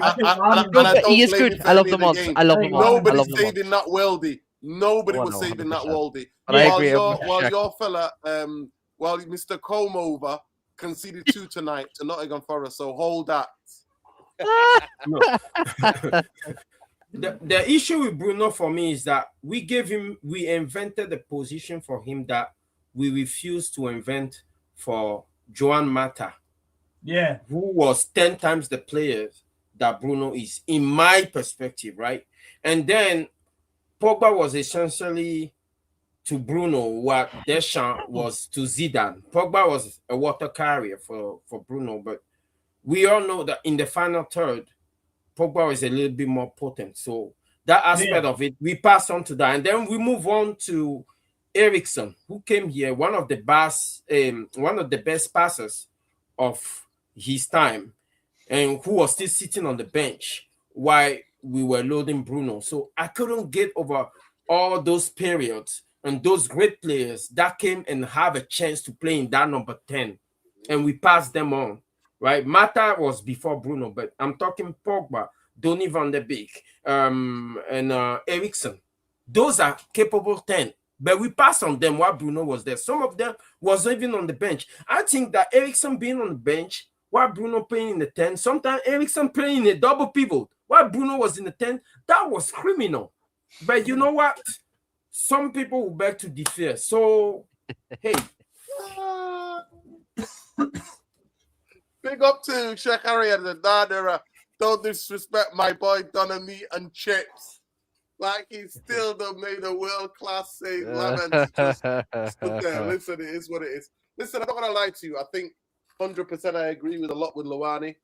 And I agree that Manchester United did not move the ball properly tonight. Yeah, 100%. We don't. We on the ball, we were disturbing, especially against 10 men. Because what you do is keep possession. You move the ball quicker. And you know what you do? You go side to side a lot quicker. You do that. And we didn't do it enough. And for me, Bruno's always going to spam it. The press tonight was all over the place. Even with 10 men, they were bobbing us. Look at the amount of switches that Lewis Hall or Dan Burns were doing to Ipia. The way they use the space, we on the ball were like this, and they made the pitch so big. Yeah. When they had the ball. Newcastle expanded the pitch, made that pitch a big pitch, whatever it is, and made use of it, and we didn't. That is a fact, and that's due to coaching. But instead, doing that, Carrick believes giving players times off and not overtraining them. That is what he believes in, and that is always going to catch you up. I said it how many games ago? I said it West Ham. So people are not going to say that I'm knee-jerk reacting now, because I said Carrick's not the guy. I said against West Ham, I came on here and I said, I've seen what I needed to see. Carrick is not the guy. He's not the guy to take Manchester United forward. He's not the guy. Steve Holland, these guys are not the guys. What Luani's talking about is the drilling that I always talk about on the training ground. If you drill a way of passing, a way of playing, regardless whether you're playing a physical team, an aggressive team, you'll be able to shift that ball quickly because it will be like auto. Bang, bang. Because you will still have the rhythm. You will have the rhythm. And that rhythm can get you out of trouble, and that rhythm can help 100%. You create chances. And that 100%. Is what is missing. People like me don't just watch football. People like Luani, we read games. Ben plays football at decent level. Steve, you're awake all the way. God knows what hours of the world. You don't just watch football for watching sake. We study this. We're nerds. Yeah. We are nerds in this. We look at the intricacies. So people are not going to accuse me of knee-jerk reaction because I called it. I said what I had to say. I said what I had to say about what it was tonight. And I kept saying it against, I said it against West Ham. I said we were not moving the ball quick enough. Manchester United are not moving this ball quick enough. And all we did was go through the middle and lose the ball all the time, going through the middle. And I also said that if we don't sign two right back and a left back that can get up and down, especially in modern football, I don't think people understand the modern game. You can't just have 5 players attacking. You need to have 7 players attacking at times, especially when you come up against teams that are going to sit back in a low block. You need your fullbacks to take either be amazing deliveries into the box or to go and overload on either side. That's what you need. And we don't have that. We got Luke Shaw and Diego Dalot, who's an absolute bozo. Absolute bozo.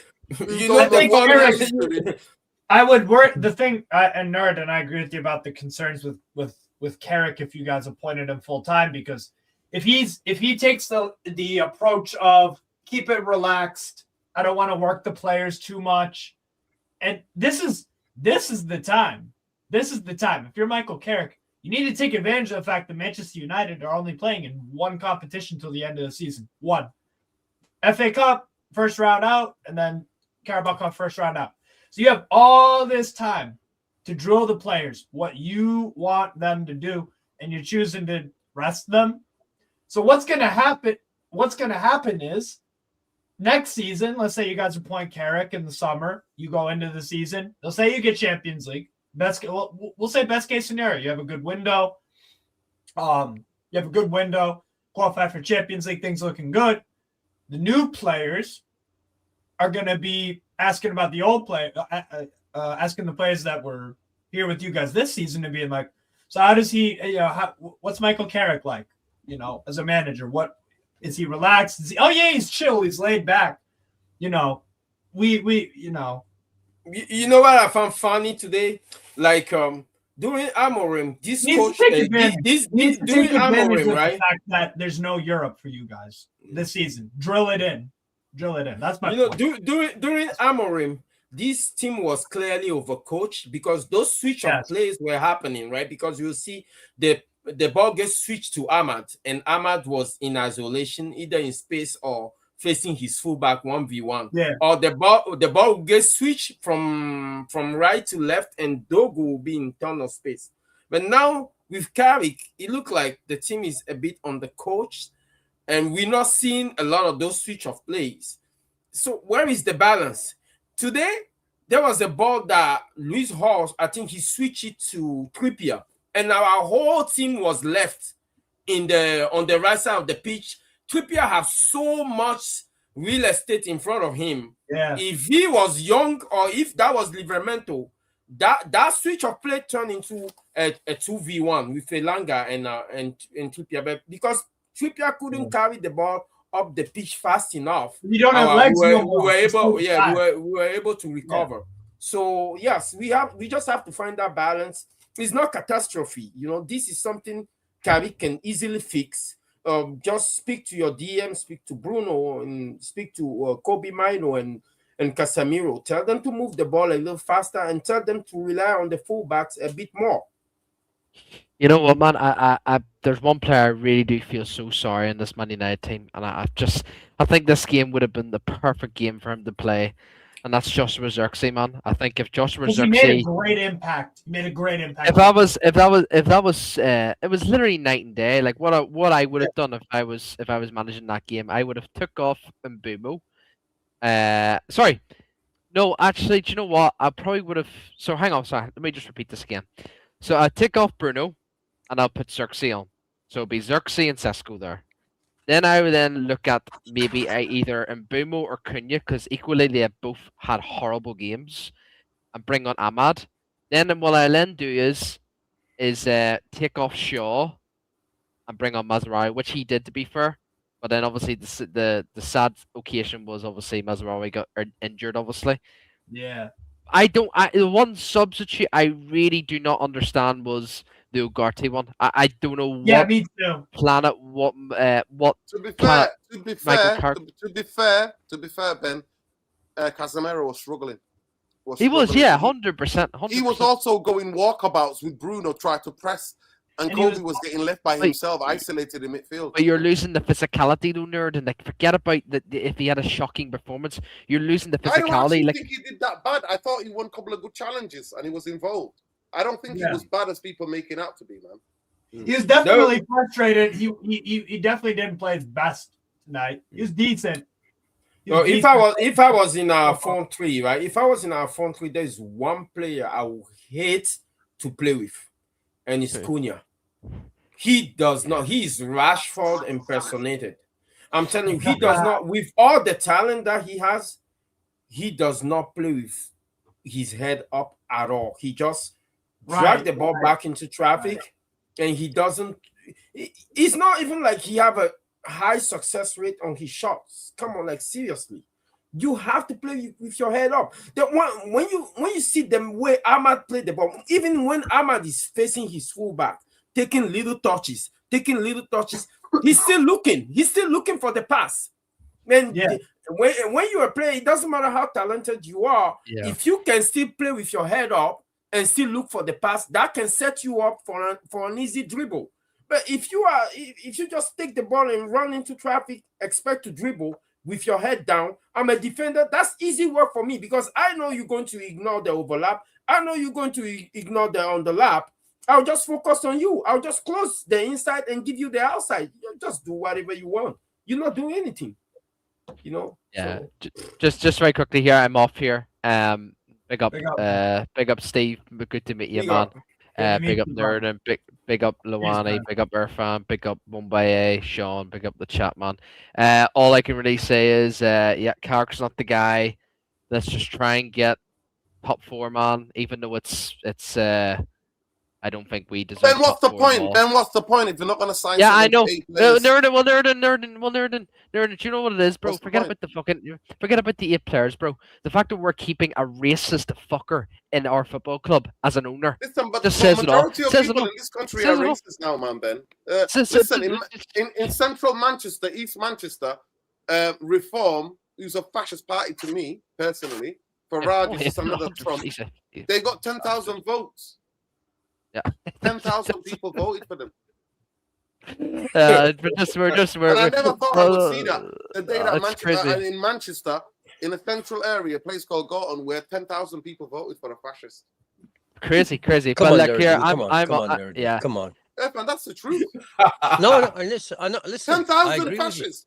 People voted for 10,000. Farage. They lost the voting election by 4,000. Yeah, but by votes. 4,000. By 4,000. But Nerdin, That's not a they're lot. in. Yeah, but hang Electorally, on. that's not a lot. Are you sure it's no, not it's not a lot. 10,000 top red? I'm not making Remember- any accusation. Hang on. Is That that 10,000 seat, top red? no, that seat was held by Labour for 104 years. That area was, if you put a red rosette on a pig, it would have voted for Labour. Okay, but that's how fed up they were with society. That's why it was either the Greens or the Reforms, and the Reform catches the ordinary white working class, especially the ones over 50 and 60 years old. They're the Reform because they're conservatives. They'd be Tories otherwise, but they want England to be back like it was Man, 1950. I'm telling you, I've been out on the streets. There are younger people. I'm not blaming the boomers. Oh no, anymore, they are. mate. They are. The Well, young people are voting Reform, man. Reform is ahead in And they're every putting single fucking poll to flags win. up everywhere. That's Crazy. crazy. That was an area that's quite multicultural and mixed. I know they're going to win in places like Colchester. They're going to win so many seats. But that's England for you. This is it. We do live in fascist Irfan, countries. this is Fashions central. everywhere. Irfan, this is central East Manchester. Yeah. Right? Multicultural community. And All right, 10,000 how many people of voted for those Reform. areas, Nerdin, had flags? How many of those areas had British flags? No, but it doesn't flags matter. Irfan, listen, we know this, but I'm telling you, that is a shock to me. That is a shock to me. That is a huge shock to me. Well, That can I just say 10,000 then- people in a Right. Irfan, if this was in the outskirts of Rochdale, if this was in the outskirts of Bolton, if this was Ratcliffe, Reform in would have Bury, won. They would have if- won, Irfan, Nerdin. They Irfan, would have that's what won. I'm saying. Yeah, Irfan, Jordan. listen, I would not be surprised. Yeah, big up, Steve-O. Congratulations. yeah. Big up to your boys for the win. Yeah, So yeah, I would yeah. listen, I would not Yeah, I would not be shocked. But Ben, thank you for coming on. Big Big up. up, Yes, man. big up everyone. Yeah, Smash the man. likes and Yeah. subscribe. And all I can really say to you, Steve, is good luck for the rest of the season. And Yeah. if we don't get Enrique, just know, as a fan, for me, as an individual, Go for it. I'm going all in for Eddie Howe. I'm going Go all for in it. for It's Lewis all Hall, Before and you go, I'm taking Tonali. I'm taking Tonali. Steve, you want to get rid of How? Are you How out? Yeah. No, please don't. It'll be a long conversation, but in short, yes, I do think we need Okay. to Well, be- fair enough. Fair enough. Right, okay. Yeah, Fair big enough, up- fair big enough, up fair to you, enough. man. Big up to you both. Big up everyone. Love. Free Palestine. Big up for man. both jumping on. Take Big up, big up. Yes, Jarvis. How are you? Big up to you. Big up, Jarvis. Big up, Steve. Yeah, I'm good. You know, I'm pissed off because I think the game was dreadful. You know, it was piss poor. I think we had Oh, no we effort. predicted, the match preview that we predicted last night came to fruition. Yeah, we got that's bullied in the thing. midfield. The fullbacks were a lot better. They were better quality. They switched the play better than any of us could. We were lackadaisical, like we were against Everton, like we were against West Ham, like we were against Crystal Palace, like we were in the second half against Fulham. And tonight, the GA, Bruno GA, and Imbermo or Sesko, we didn't even play to his strength, actually. It was Hang on, but embarrassing. let me come back to you though. Let me come back to you, Nerdin. Let me come back to you. I'm asking you now. it's half time, or we're going to lose? I'm asking you now. Let me play devil's advocate. It's half Are time. you taking Burmo and Luke Shaw off? Same to Jarvis as well. Come No, on. you taking Burmo. You taking Burmo and Luke Shaw off straight away for me personally. Right? Yep. Those two come off. You put Ahmad there. Yep. And for me, because we're playing against 10 men, you move the fucking ball quicker. Yeah. You switch the play quicker. You commit more. You commit the fullbacks even more up the pitch. You overload but and then switch the play on the other side. You just gave me the tactics. I asked you a question. In coaching, Irfan, it's called coaching. No, I agree with you. In-game I'm not management. disagreeing with you. It's called But I asked you a in-game different management question. and coaching. I asked you a different That's question. what it is. I didn't ask you that question. No, I said but to that's you, what you have to half-time. do. You're asking me what am I going to do at halftime? No, You're I didn't ask you can't that. ask me what am I I didn't going to ask do you at that. halftime. I didn't ask you that. I'm not going to be able to. I did not ask you that. Irfan asked what you were thinking when it was halftime. Do you think Man United are going to win? Yes. Halftime. We Irfan, just yes. equalized. Do you Davis know had a what? man sent off. Do you Come know on, why, stop it, Irfan? Stop it. Irfan, do you know why? Let me finish. Do you know why? Because they were quick. We didn't think we were going to lose. That's the answer. We didn't think we were going to lose. No, Jarvis, I did. we didn't think we were going to lose at Check out my halftime. Stop tweets. it. I thought we were going to lose. Irfan, I thought we were going to Go lose. on Once you X went down and check the out my tab. tweets. I'm tweeting throughout the game. Let me ask Jarvis. They were better than us in the it's first half-time. and second half. It's half time, Jarvis. Were we going to lose? Did you think we were going to lose the game at half time? Yes. Irfan, let me be honest. And I can even show you the group chat messages I sent to Stu Wally, the guy on my partner on Tactical Devils. I said I think we are going to lose after 3 minutes because I saw where the game was going. Because I saw that we were leaving. But Jarvis, I didn't ask you that. We were leaving because I was talking Jarvis. about this yesterday when we did the match preview. I was talking about Tonali, and I was talking about who is going to mark Tonali. We are up against a 4-3-3, three-man midfield with our double pivot. We are going to get overloaded, and we are going to rely on Bruno marking out Tonali. And that was the game plan. And the distance between Bruno when following Tonali and Sesko was going to end with Sesko getting isolated and nothing to do in the game, and Tonali was going to dominate Bruno because Bruno is not disciplined when it comes to positional play. He looks at the ball and he gets attracted to the ball and loses his focus. And Tonali had all the time and all the space in the world to dictate the game the way he wanted. And for me, when I saw it after 3 minutes of press play. As soon as Dan Burn was on the ball, Bruno was sprinting towards him and Tonali was free. And Tonali just made a curved run elegantly. He did the same run 3 to 4 to 5 times, and he just played through our midfield. And for me, I'm just a regular guy watching football on TV. I'm not Michael Carrick. I'm not Steve Holland. The guys on the sideline should have seen it right away and told Bruno, okay, Bruno, stop it. What are you doing? Why are you running like a headless chicken into press and letting the most creative player being available and free? Stop it. You stay still. Mark this fucking guy. This is your job. Take him out. It shouldn't be that difficult. For me, it tells me, Nuruddin, about Carrick's inability to coach a team. This job was too big for him. It was too big. He looked like a deer in the headlights. He didn't know what to do. And for me, that's disturbing and it's very worrying. Big up Jarvis. Last night I did Big this. up Jarvis. I said this. Last night I said this. I said Manchester United to win this game would have to play like we played against Arsenal.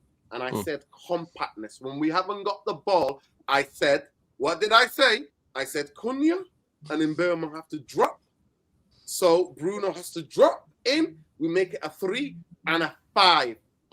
And the 4 and the 1. We make it that off the ball, we need to be 4-5. 4-5 and the goalkeeper. That's what we need to be. This is how we were going to win this game. I said that. And I made it. Go and watch that preview again. I this with my hands. I said, we need to be compact. But we were compact even with 10 men. They were bobbing us. Did you see how much switch of the play they did?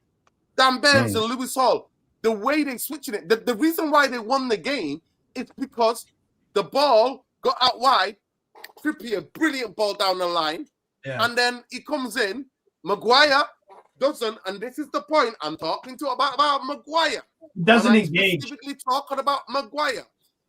I'm not blaming anything on La Masia. La Masia's not played games for 3 years. I've not played any football that I've seen anyway for maybe 2 years. Maguire needs to engage him and go and take the yellow. To go and engage him, take him out. It's that late in the game. Make the tactical fouling and take the yellow. Did you see tonight how many Newcastle players take the tactical foul, take the yellow for the team? They take the yellow and they make the tactical foul. Yeah. Maguire runs back more centrally. What are you doing? Stop that. For me, defenders are this. Stop that at the source. If you go for the ball and dive in on him and he takes you, I'll take that because I know the decision you were trying to make. You were trying to slam him, prevent it from there. Stop him at the source, not when he's in your area. Yeah. And that is the difference when I talk about the type of Harry Maguire. Harry Maguire is not the guy that can defend man for man and do that to make the tactical. He's not. Ball's coming into the box when he's doing a low block all day. So I'm sorry, Irfan. I was sitting there, go and check my tweets out. I said, you need to make 2 changes, and Manchester United need to play more compact football. Jarvis, I wanted to return you the question, right? But before that, I'll make the observation about Maguire. I noticed that he was a little, he stepped a little too much back, and he was killing the offside trap at all time. I guess he's instinctive because he doesn't want to be on the same line as Lenny Yoro because he was afraid to run back too much. But you see, Lenny Yoro is in front of him by like 10 yards, and that's a problem because he doesn't want to play on the halfway line. But at the same time, Elanga and Luis Hall were never offside because he was killing the offside line. Now, the question that I wanted to return to you in terms of the press that Bruno is initiating, do you think that is instinctive, or do you think that is instructional from Carrick? No, it's instinctive. Have you watched Bruno the last 7 years or 6 years? It's how he plays, but he plays with passion. And there's nothing wrong with that. But that's why it would never work having Bruno man marking a guy like Tonali. Tonali plays with its brains. He's so composed. For me, we have been linked to Tonali and Bruno G now for a month or 2, and I would say Tonali is definitely worth 100 million. He's one of the best number 6s in the Premier League, or maybe in the world. He can dictate. I talk all the time about Sander Berge, but Tonali is almost like a step up from Sander Berge. He's fantastic on the ball, fantastic in how he moves, how he dictates, and it's never about sprinting with him. It just jogs. It's casual. Yeah. He's just casual. But come on, he's got an amazing engine on him. Come on, that guy's got an engine that we don't have. We don't have anyone close to 90 minutes, he has an engine. For 90 minutes, he'll have an engine. He'll chase down every loose cause. He will. But, I know what Jarvis is talking about. On the ball. Physicality. He's got amazing physicality. You know of course. That. Yeah. But Jarvis, on the ball, when he needs, what Tonali does so well is that when you need him to be a certain way on the ball in a certain scenario in a game, regardless of score or whatever, 9 times out of 10, he carries the ball in the style that you want, in the way that you want. He's just class. He's class. He just has such a natural feel for the game and the confidence. You see players like Tonali, and like you say, the other one, Sander Berge, and I will say to a certain extent, Chelsea's Andres Santos, that kid, right? Andres Santos. It's not only the fact that it's not even the engine that they have on them. It's the fact that these players have the ability to take the blueprint that the coach gives them. They have it in there. They assimilate it, and they're able to execute perfectly. Yeah. So, players like that, they are a coach's dream. They don't complicate it, but they know how to play to the coach's tactics. And they don't talk enough about them because they don't gather GAs, but they are the heart of the team. Yeah. Lovely. Yeah. I did the comment about, did you see Scholes dig at Carrick? I just saw that on Twitter. Scholes put on his story. Oh my God, this guy's petty, man. He needs to stop. Scholes said, Michael has definitely got something special about him because United have been crap the last 4 games. ... Night kissing emoji. Then he said Tonali heart. Nah, he's not. He can't. No, listen, Steve. we've been saying the same. Manchester United have been crap in the last 4 games. But to me, the results merchants, I don't know where they are tonight. They're not in the chat tonight. I watched the game against. They kept calling me negative for me to pointing it out. I came back here after the. This is not a knee-jerk reaction. I came back here after the West Ham game and said, Carrick's not the guy. Carrick's not the guy. I said that. I have a thing for pattern recognition. I see it early. Most people catch up with me way later. I called it. He's not the guy. Steve Holland's not the guy. Isn't that too early though? Can we give him a chance to make adjustments? It's not. He's not making any adjustment. Have you seen what he's doing? They're training for 70 minutes to 80 minutes. And then he says, yeah, you got the time off. He's trying too much man management and not enough work that to drill and make use of the days to drill the football that he wants to play on the training ground. And put money on it. Majority of them, 5 to 16, they'll be on holiday. They'll be flying everywhere like they did the last time. They'll be flying. And then hang on. Another 2 weeks. Let me finish. They've got another nearly 3 weeks coming up in April where we don't play as well. So they'll be flying because that's the international break. So not a lot of them are going to get picked. So they'll be flying everywhere as well. I'm telling you, I see what I see. Tonight, the game needed, especially when you're playing against 10 men, what are you coached with?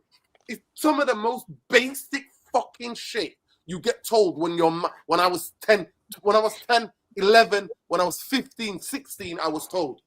Make the pitch as big as you fucking can when you're playing against 10 men. You tire them out. You shift them from side to side. You move the ball a lot quicker. Did we do that? No, we didn't. We looked like we had the 10 men. They look like they're actually, I don't even believe in this bullshit XG, but they were better on the counter, actually, when we had 10 men. What are we doing here?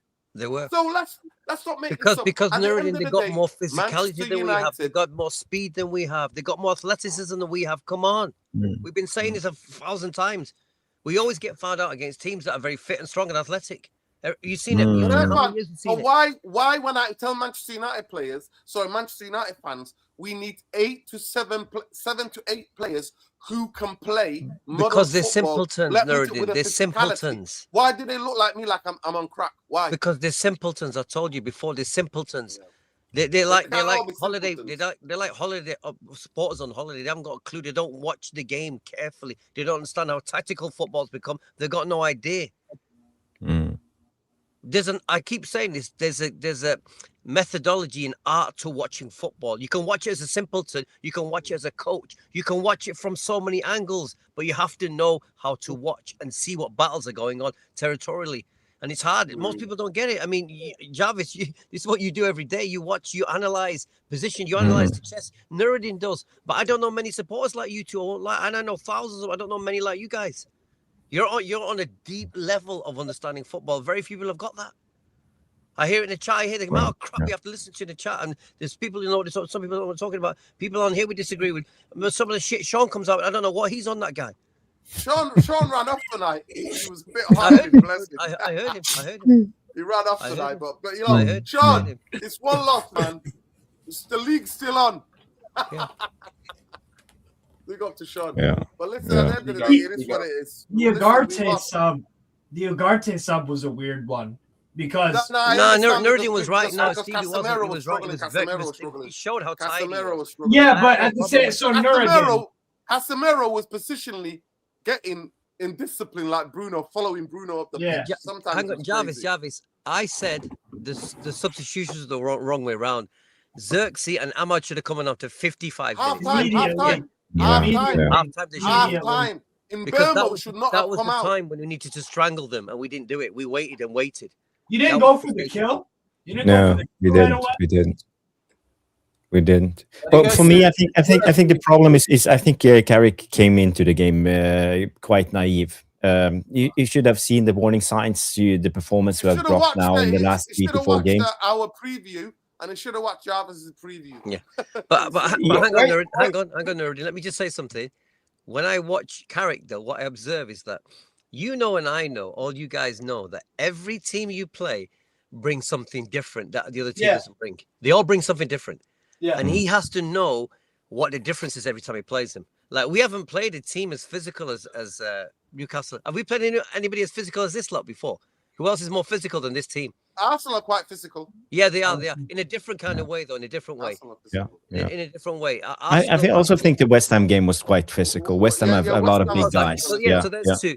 There's To two. be fair, Everton as well, Fan. Everton was really physical. But remember, we started off our peak where we were massive underdogs against Arsenal. Nobody expected us to win, and we showed something quite new.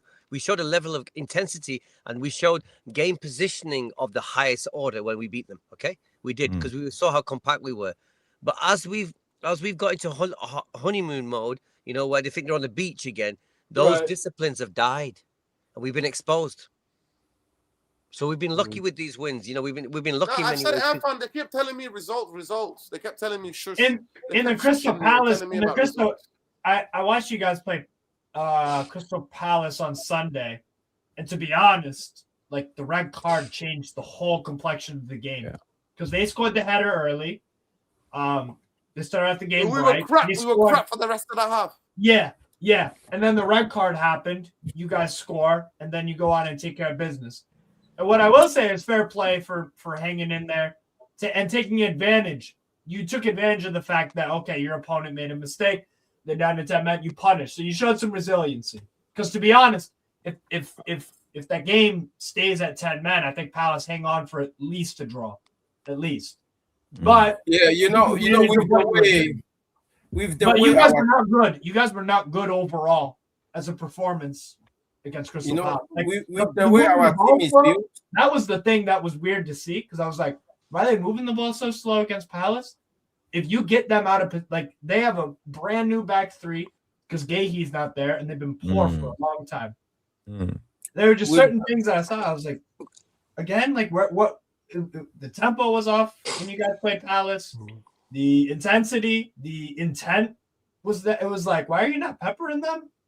How are you not? It was only until the red card. We don't pepper anyone. We don't pepper anyone. No, with the way our team is set up, right? With the way our team is set up, I'm afraid to play any team that moves the ball well and that moves the ball fast. Yeah. The question and that who have athletes as well, who have teams who can move the ball well and that have a lot of athleticism and physicality. The question I'm asking myself today is that if Newcastle play us 11 versus 11 for 90 minutes, what would the outcome will be? 3-1, 4-1, get embarrassed. So, I mean, those are things that will not happen every day. We're not going to get the opposing team getting a red card all the time. So we need to work this out. We need to work this out. At least the issue, the balance is that if you know you cannot defend structurally because your press is not set up properly, if you have a boneheaded guy that's just chasing after the ball and then the whole team lost structure, you know you can't do that. There is a way to compensate for that. Just use your technical players in order to keep the ball from the opposition. Keep the ball as much as you can. The more you keep the ball, you can legislate for not having to press or not having to defend. But we are compromising ourselves on both ends. When you have Mbomov and Cunha that surrender the ball all the time in strange circumstances, Mbomov doesn't have a first touch. Cunha run into traffic, lose the ball. Bruno tried to get the ball over the top, he gave the ball away. You can only legislate for so many people, account for so many people that are losing the ball. Percentage-wise, it adds up. And then you give the ball to the other team and you can't defend because your press is getting played through. And structurally, you have two DM that are slow. One of them is too old. The other one is young, but he's too slow across the pitch. That's too much. That will not deal with intensity very well. That will not deal with teams that not Kobe. It's not Luani. It's not very well. Whoa. 1 second, Luani. It's not that Kobe's slow. You can't expect one player to cover that around and man that pitch when you're that exposed. And as a team, if you've got the right fullbacks, Luani, they'll be able to fill in. They'll be able to squeeze the play and squeeze the player on the ball. And we don't have that. So I don't think I'll give an example. I don't think he got the lineup right. 1 second, Steve. I don't think he got the lineup right. I think the in-game management was poor. I asked the question Yeah. to people on here, and I said, should we have... I asked the question and said, did Carrick's in-game coaching cost us tonight? Should he have subbed in Bournemouth at halftime? And 83 said yes. But the big thing for me is that why play Sesko if you're not going to cross the ball to him? If you're not going to overlap and underrun, you're not going to use the fullbacks underruns, Jarvis. Why are you having him on the pitch if you're not going to provide him chances? Why play him? You know what we said about Amorim, right? What we said about Amorim. 1 second, Luan. Let me ask Jarvis this question and then I'll come back to you. Go ahead. Why play Sesko if you're not going to play to his strengths, Jarvis? What's the point? Yeah, I talked about this yesterday, and I think being a Premier League manager, you have to have people talk about tactics, but tactics is just on the board. It's about strategies, you know, and strategies comes to two things. It's about attack and it's about defending, and you got to keep a certain balance when it comes to these two. And for me, you know, we talked about this yesterday. When you look at the tactic board, you look at the midfield 3 against a midfield 2. So how do you solve this?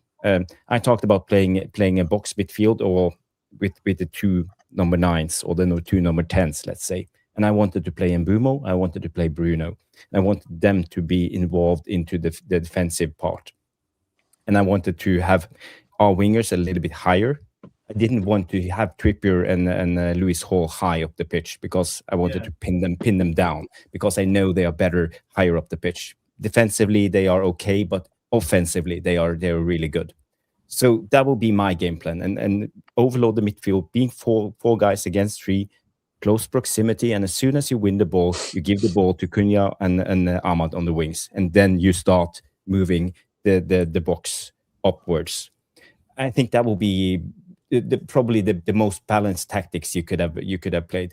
What Carrick did, he half-assed it. He played Bruno. He wanted Bruno to take out Tonali. The distance, as I said, to Sesko, who was isolated, was too big. And when we won the ball, we couldn't get the ball to Sesko directly. We couldn't find a way out. We were tedious on the ball. We were slow. It gave Newcastle time to come in position, to sit in the mid block, a 1-5 or a 4-5-1, and being compact.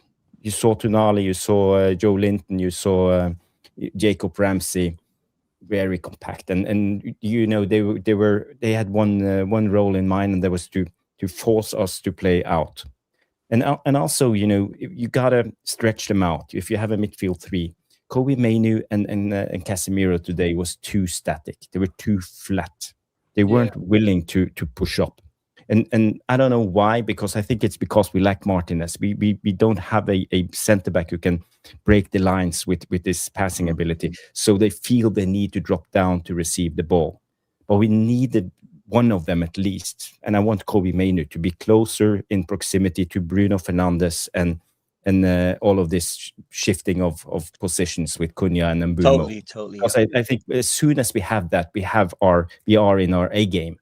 But Carrick, he didn't want to do this. He didn't want to do this, and he didn't want to change it up. And for me, as I said again, I think Carrick came into this game, was naive. He thought maybe it would be an easier game. He didn't see Newcastle coming in and putting in a real shift, full effort. And I think a lot of these players was shocked. And we got to remember, they played a game 3 days ago. They are used to a seven days turnover before the next game. Fully fresh legs and all of this. But Jarvis, I'm sorry, Jarvis. I'm not buying that, because before we, I'm not saying it's an excuse. I'm just saying. Off. How many days did we have off before we played Everton? How many days we were off? We were off for 14 or 13 days, and then they put a performance like that, and then tonight they put a performance like that. So it's either the games are too short. Yeah. I'm not saying it as an excuse, but I'm saying it's probably one of the reasons we couldn't get our energy levels up again. And you know, I think a lot of these players, they failed us. They failed Carrick, they failed the system, they failed us as fans. They didn't put in an effort. It was piss poor from a lot of them. They weren't bothered. You know, if Joe Linton comes in and puts in a tackle, okay, he's a big guy, but you should never be afraid to put your body in on the line. You should never be afraid. But Jarvis, why you just Dan Burn? Okay, he's a big guy. You know, he gave Luke Shaw an elbow. Okay, It happens. It happens. But then you Give go him one and back. fucking Give him one back. Let smash him know you're into there. the next time. You smash in. You make him fucking bleed. You know, that's how you win Jarvis. football games. Jarvis, I think physically, while you just say between Kobe Mino and Casemiro and the 1-2 punch of who will be further up and further down. In the past 2 games, Kobe Mino was the furthest up out of the 2. In the West Ham game, I've seen Kobe Mino taking the ball, probing the West Ham in their final third, but he was too shy. He will still let Bruno collect the ball off his toes or make a 2-yard pass to Casemiro. At that point, that's why during the last match preview, I was saying like, yo, why are you letting the older people, the veteran people collect the ball off your toes and dictate the play? Yeah, he had to take more initiative. He was there. Even during Crystal Palace game, he was the furthest up. But the issue is that Casemiro could not progress the ball. I've seen Casemiro drop in the 3 center back or be ahead of Maguire and Euro. They pass him the ball.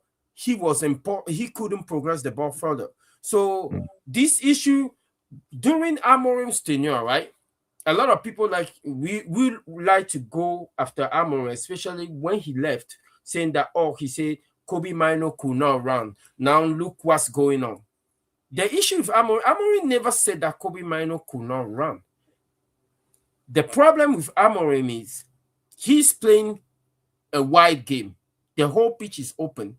Every time he do switches of play, he only need one DM to stay and one DM to play as an 8. That's why he's playing Bruno as a double pivot. In order to release Bruno, he need one DM to stay right there in. And with the way the pitch is open, he need that DM to be able to sprint. We're not talking about endurance.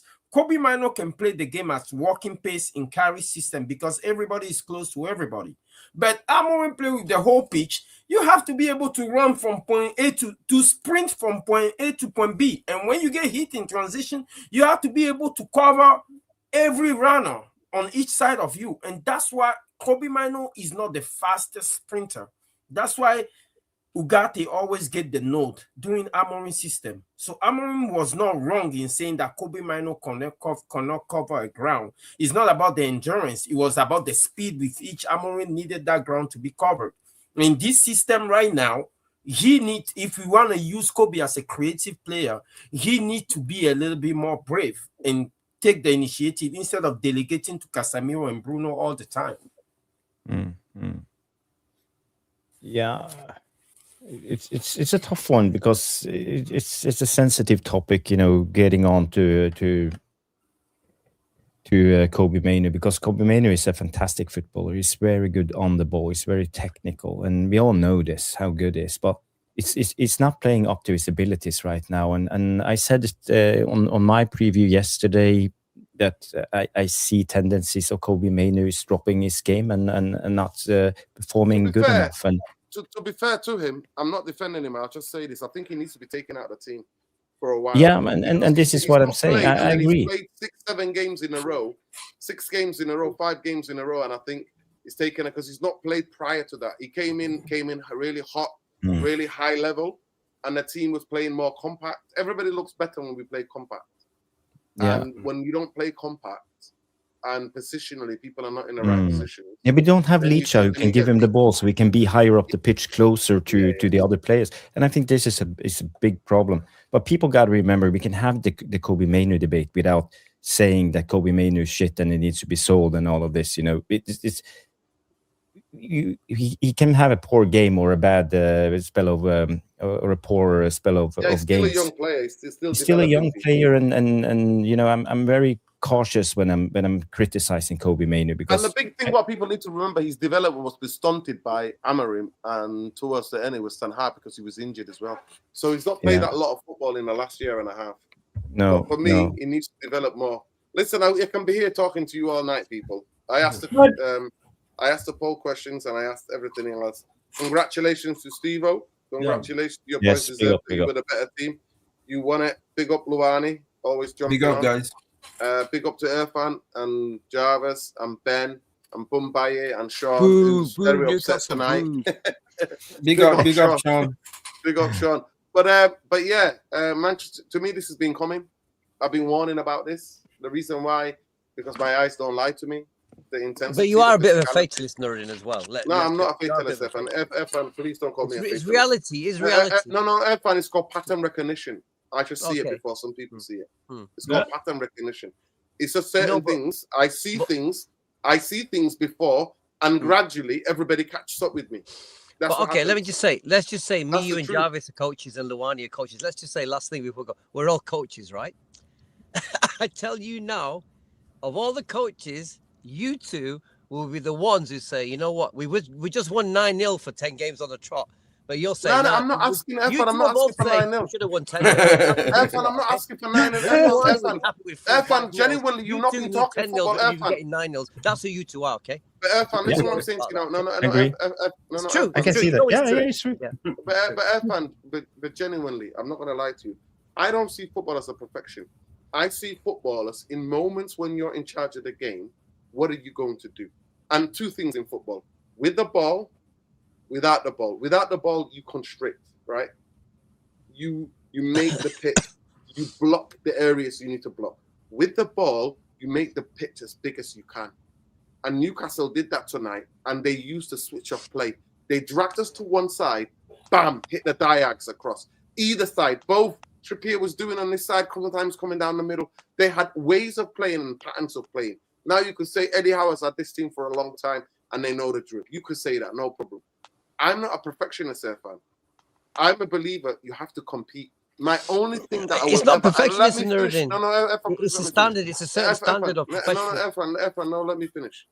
My only thing I will ever ask of any team, and because that's what I was brought up on. That's what I grew up on. That's the type of football I try to play when I play football at the lowest level of football. Right? That's what I played. Was that with or without the ball? What are we doing?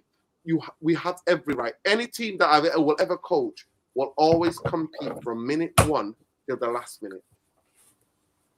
That is the basic things that I ask for. Now, Irfan, nobody's got any right to win football games. But for me personally, the way I watch football, it matters to me how my team wins, how my team draws, and how my team loses. And unfortunately, tonight, we'll debate it another time, but tonight, it was fucking embarrassing to lose to 10 men and get bopped at times by 10 men. It was embarrassing. And that, to me, is what hurts. Not that we lost the game. Manchester United can lose the game many times. I've been to that stadium and I've watched, and I always bring this up. We played Spurs under Jose. Jose was playing some of the worst defensive bullshit football. They were singing attack, attack, attack. That was the main chant out of the Stretford Road under Jose at Old Trafford in league games. And we played against Spurs. Spurs beat us 3-0 in that game. But Manchester United in that game from minute 1 till the last minute were attacking and front foot football. Lukaku was missing sitters, right? Lukaku was missing sitters. And the goalkeeper at the time, he had a fantastic, I think it was the French guy. He had a fantastic game. I was standing there in the stadium and I hate Jose. But I pointed at him and said, this is how we play in this stadium. This is the Manchester United fucking way. This is how we're going to play. We lose or draw. That's how we're going to play. I'm not a perfectionist. I'm a believer at the top level. The other team is going to have moments in the game. The other team can score goals. The other team can unlock you. But it's about the competitiveness. And for me, I will never have players who are positionally disciplined. As a coach, I will always cover my fucking backside. I will know that every player on that football pitch knows what they're doing.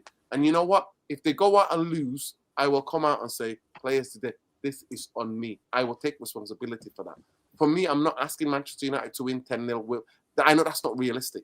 What I'm saying to you, though, I expect Manchester United to fucking compete. And I need my team to know what they're doing on the ball, what they're doing off the ball. You can win, you can lose, you can draw. How all those three things happen matters to me. That's what my principles in football is. But anyway, big up people. Big up to everybody. Smash a like. Subscribe to the channel if you're not already subscribed. Obviously, most likely it's going to be a ground invasion into Iran very soon in the next couple of days and weeks. What they want to do is to turn Iran into a failed state. They try to get the Kurds involved in it. And if I was the Kurds, I wouldn't do this. The Kurds used, so that the Americans and European Union used, and Israel used the Kurds in Syria, Syrian Kurds, used them to battle ISIS, but then ISIS won. ISIS are now in charge of Syria. And now they have left it to them, and ISIS are back and now killing a lot of Kurds in Syria. So the Iraqi Kurds, do not allow yourself to be used by the CIA, by Mossad, by the US and Israel and the European Union. Do not allow yourself to be used by those things. This is not your fight. I will see that any false flag operations you will see in Europe, I'm going to call it on here now. MI6 can come and see me, no problem. You know where I live. You've got the fucking report on me, no problem. You can come and see me, but I'm going to say this. Any so-called terrorism attack that happens, it will be done by Israel and Mossad. False flag operations, just like the one they've done in the US in some state, where the guy is wearing a hoodie that said Prophet of Allah. Sorry, no, the property of Allah. Nobody will wear a t-shirt. And then underneath that shirt, he had Iran, I stand with Iran. And he shot people. That is a classic Mossad. Mossad have been doing this for the past, since the existence of the state of Israel. For all the years, 75, 70 years, 80 years, they have been doing this. They first started by blowing people up in the King David Hotel. This were the gangsters. Even before that, they did it before that. Yeah, they did it before. Yeah, and they went and did it in Baghdad. They did it in Morocco. They did it in Baghdad. They killed their own people to try to get them to leave. To move to over there. They done it in the 90s. In the 90s or the 80s, I think it might be the 80s. In London, they blew up a bomb outside their own embassy and blamed it on Palestine. Yeah, that was under Thatcher. That was They blamed it on Palestinian guys. Yeah. So let's not give it a rest. Any of them is false flag. Most likely, most of the things what's happened in Australia and here have been Israeli false flags. Mossad written all over it, because that's how they want the Western people to, so that if forever the Israel is the victim. Fuck Israel, fuck the US, and if you want to be down with them, then fuck you do. Fuck all Saudi Arabia, fuck the UAE, fuck fucking Bahrain, fuck Oman, fuck all Turkey, fuck Jordan, fuck Syria, Jordan, fuck Turkey, Syria. All of them bought off. Every single one bought off. Every single one. Keep licking your boots, yeah? We stand in total solidarity with anybody resisting the war machine, anybody resisting imperialism and colonization. We stand with all the indigenous people, whether it's Scandinavia, in the continent of Africa, in Asia, in Latin America, wherever they are. We stand in total solidarity. To me, I'm calling out those countries, their leaders. I have no problem with their people. I have no problem fucking with people. We've got Steve-O on here. Steve-O don't fucking decide what happens. If it was up to Steve-O, most of the people in the US will be treated better. They will have better healthcare. They will have better job opportunities. The infrastructure will be better, other than trillions being spent to fight Israel's wars in the Middle East. Am I right, Steve-O? I'm not the most well-versed in politics, but yes. You would rather have healthcare. You would rather have healthcare than trillions go to Israel or giving weapons to Israel. Or funding human trafficking, which I think is one of the biggest problems. The Epstein class. And the reason why this war happened, the reason why this invasion happened is because to distract people from the satanic, demonic people who rule the world, who are pedophiles, whether it's Scandinavia, the leaders in Scandinavia, whether they are in the parts of Europe, whether they are in the US, whether they are in Israel. And majority of them, that's the reason why Israel can do what it wants. Because Epstein was an Israeli asset who had videos of all these leaders with little children. That's what we're looking at, people. That's how sick and twisted the world is. Solidarity and love to everybody. Manchester United, I want Manchester United. We knew this to me. I've been waiting for this loss. and it's come against 10 men. That's why it's embarrassing. I felt really embarrassed watching that game. If it would have come against Palace, I would have taken it. Tonight, I would have took the draw. But it's the way we lost. It's not the fact that we lost. I've seen Manchester United lift everything. Irfan can tell you. I have watched every Manchester United trophy since '92. I've been lucky enough to grow up in a city like this. I've been to every parade, every trophy celebration. I've done all of it. I don't mind if Manchester United lose. It's how the fuck we lose. It's how the fuck we win. It's how the fuck we draw. But the loss was coming embarrassing, and that means 4 years in the bounce. Newcastle have managed us, absolutely managed us, and every one of those victories they have deserved. We'll be back sometime if you want tomorrow. We can come back with more analysis, in-depth analysis about how we played. But I think we've already said what we've had to say. Big up to everybody. Please smash a like on the video, subscribe to the channel, and for those of you. You need to go. They use clips and they go more into depth. Stuart and Jarvis. So please go to Tactical Devils. It's just like it says on his name there, Tactical Devils YouTube channel, and go on. Yeah, it's a very good show. I watched a few now. It's a very good show. Go and watch the analysis, and you will see what you need to see. But make sure you subscribe to that channel. We need to get that to 5K. YouTube, I don't know what the hell is doing at the moment. It's embarrassing. It's absolutely pro-business, pro-corporate, no longer giving any independent YouTube channels a voice, no longer doing that. They're going for the money and the big ads. F them. So Jarvis, make sure you check out the channel Tactical Devils. Go and watch the tactical breakdown of the game straight after the game. And make sure you follow him, Bullied, BOLE77 on X. Make sure you check out Starboy Steve on his YouTube channel, and you make sure you check him out on Strasbourg. Yeah, French. listen, Steve, I was so busy, and I had a massive demo against the fascists. We had to organize against the fascists who were marching in Manchester. Big up to you though, and I totally forgot about it. My whole weekend was proper occupied. No worries. Big up to make sure people go and check him out. He doesn't just covers all European football. He's watching the French league. He's watching the Italian league. He watches the La Liga. He's a football absolute nerd. You know what I mean? In a country where football is not the biggest sport, so the most you can do is go and subscribe and give him a follow. Irfan Rainey, make sure you follow him on X. Anything to do with politics and culture on X. It's only politics on X. That's it. But on music, you check him out. Irfan Rainey on Insta. Manuel Luani, Manuel Luani, 1979. On X, United Trucker. Make sure you follow. Make sure you give him a follow. Make sure you also give a follow to the chief editor of United Real Therapy, and that is Khalis Ramadeen Lassie, chief editor. Make sure you give him a follow. He's always across everything. This guy, he's on it. He is a X nerd. He is an expert on X and everything that's happening. Anything I want to know what's going on, he's on it. All I need to do is send him a DM and he'll give me the breakdown.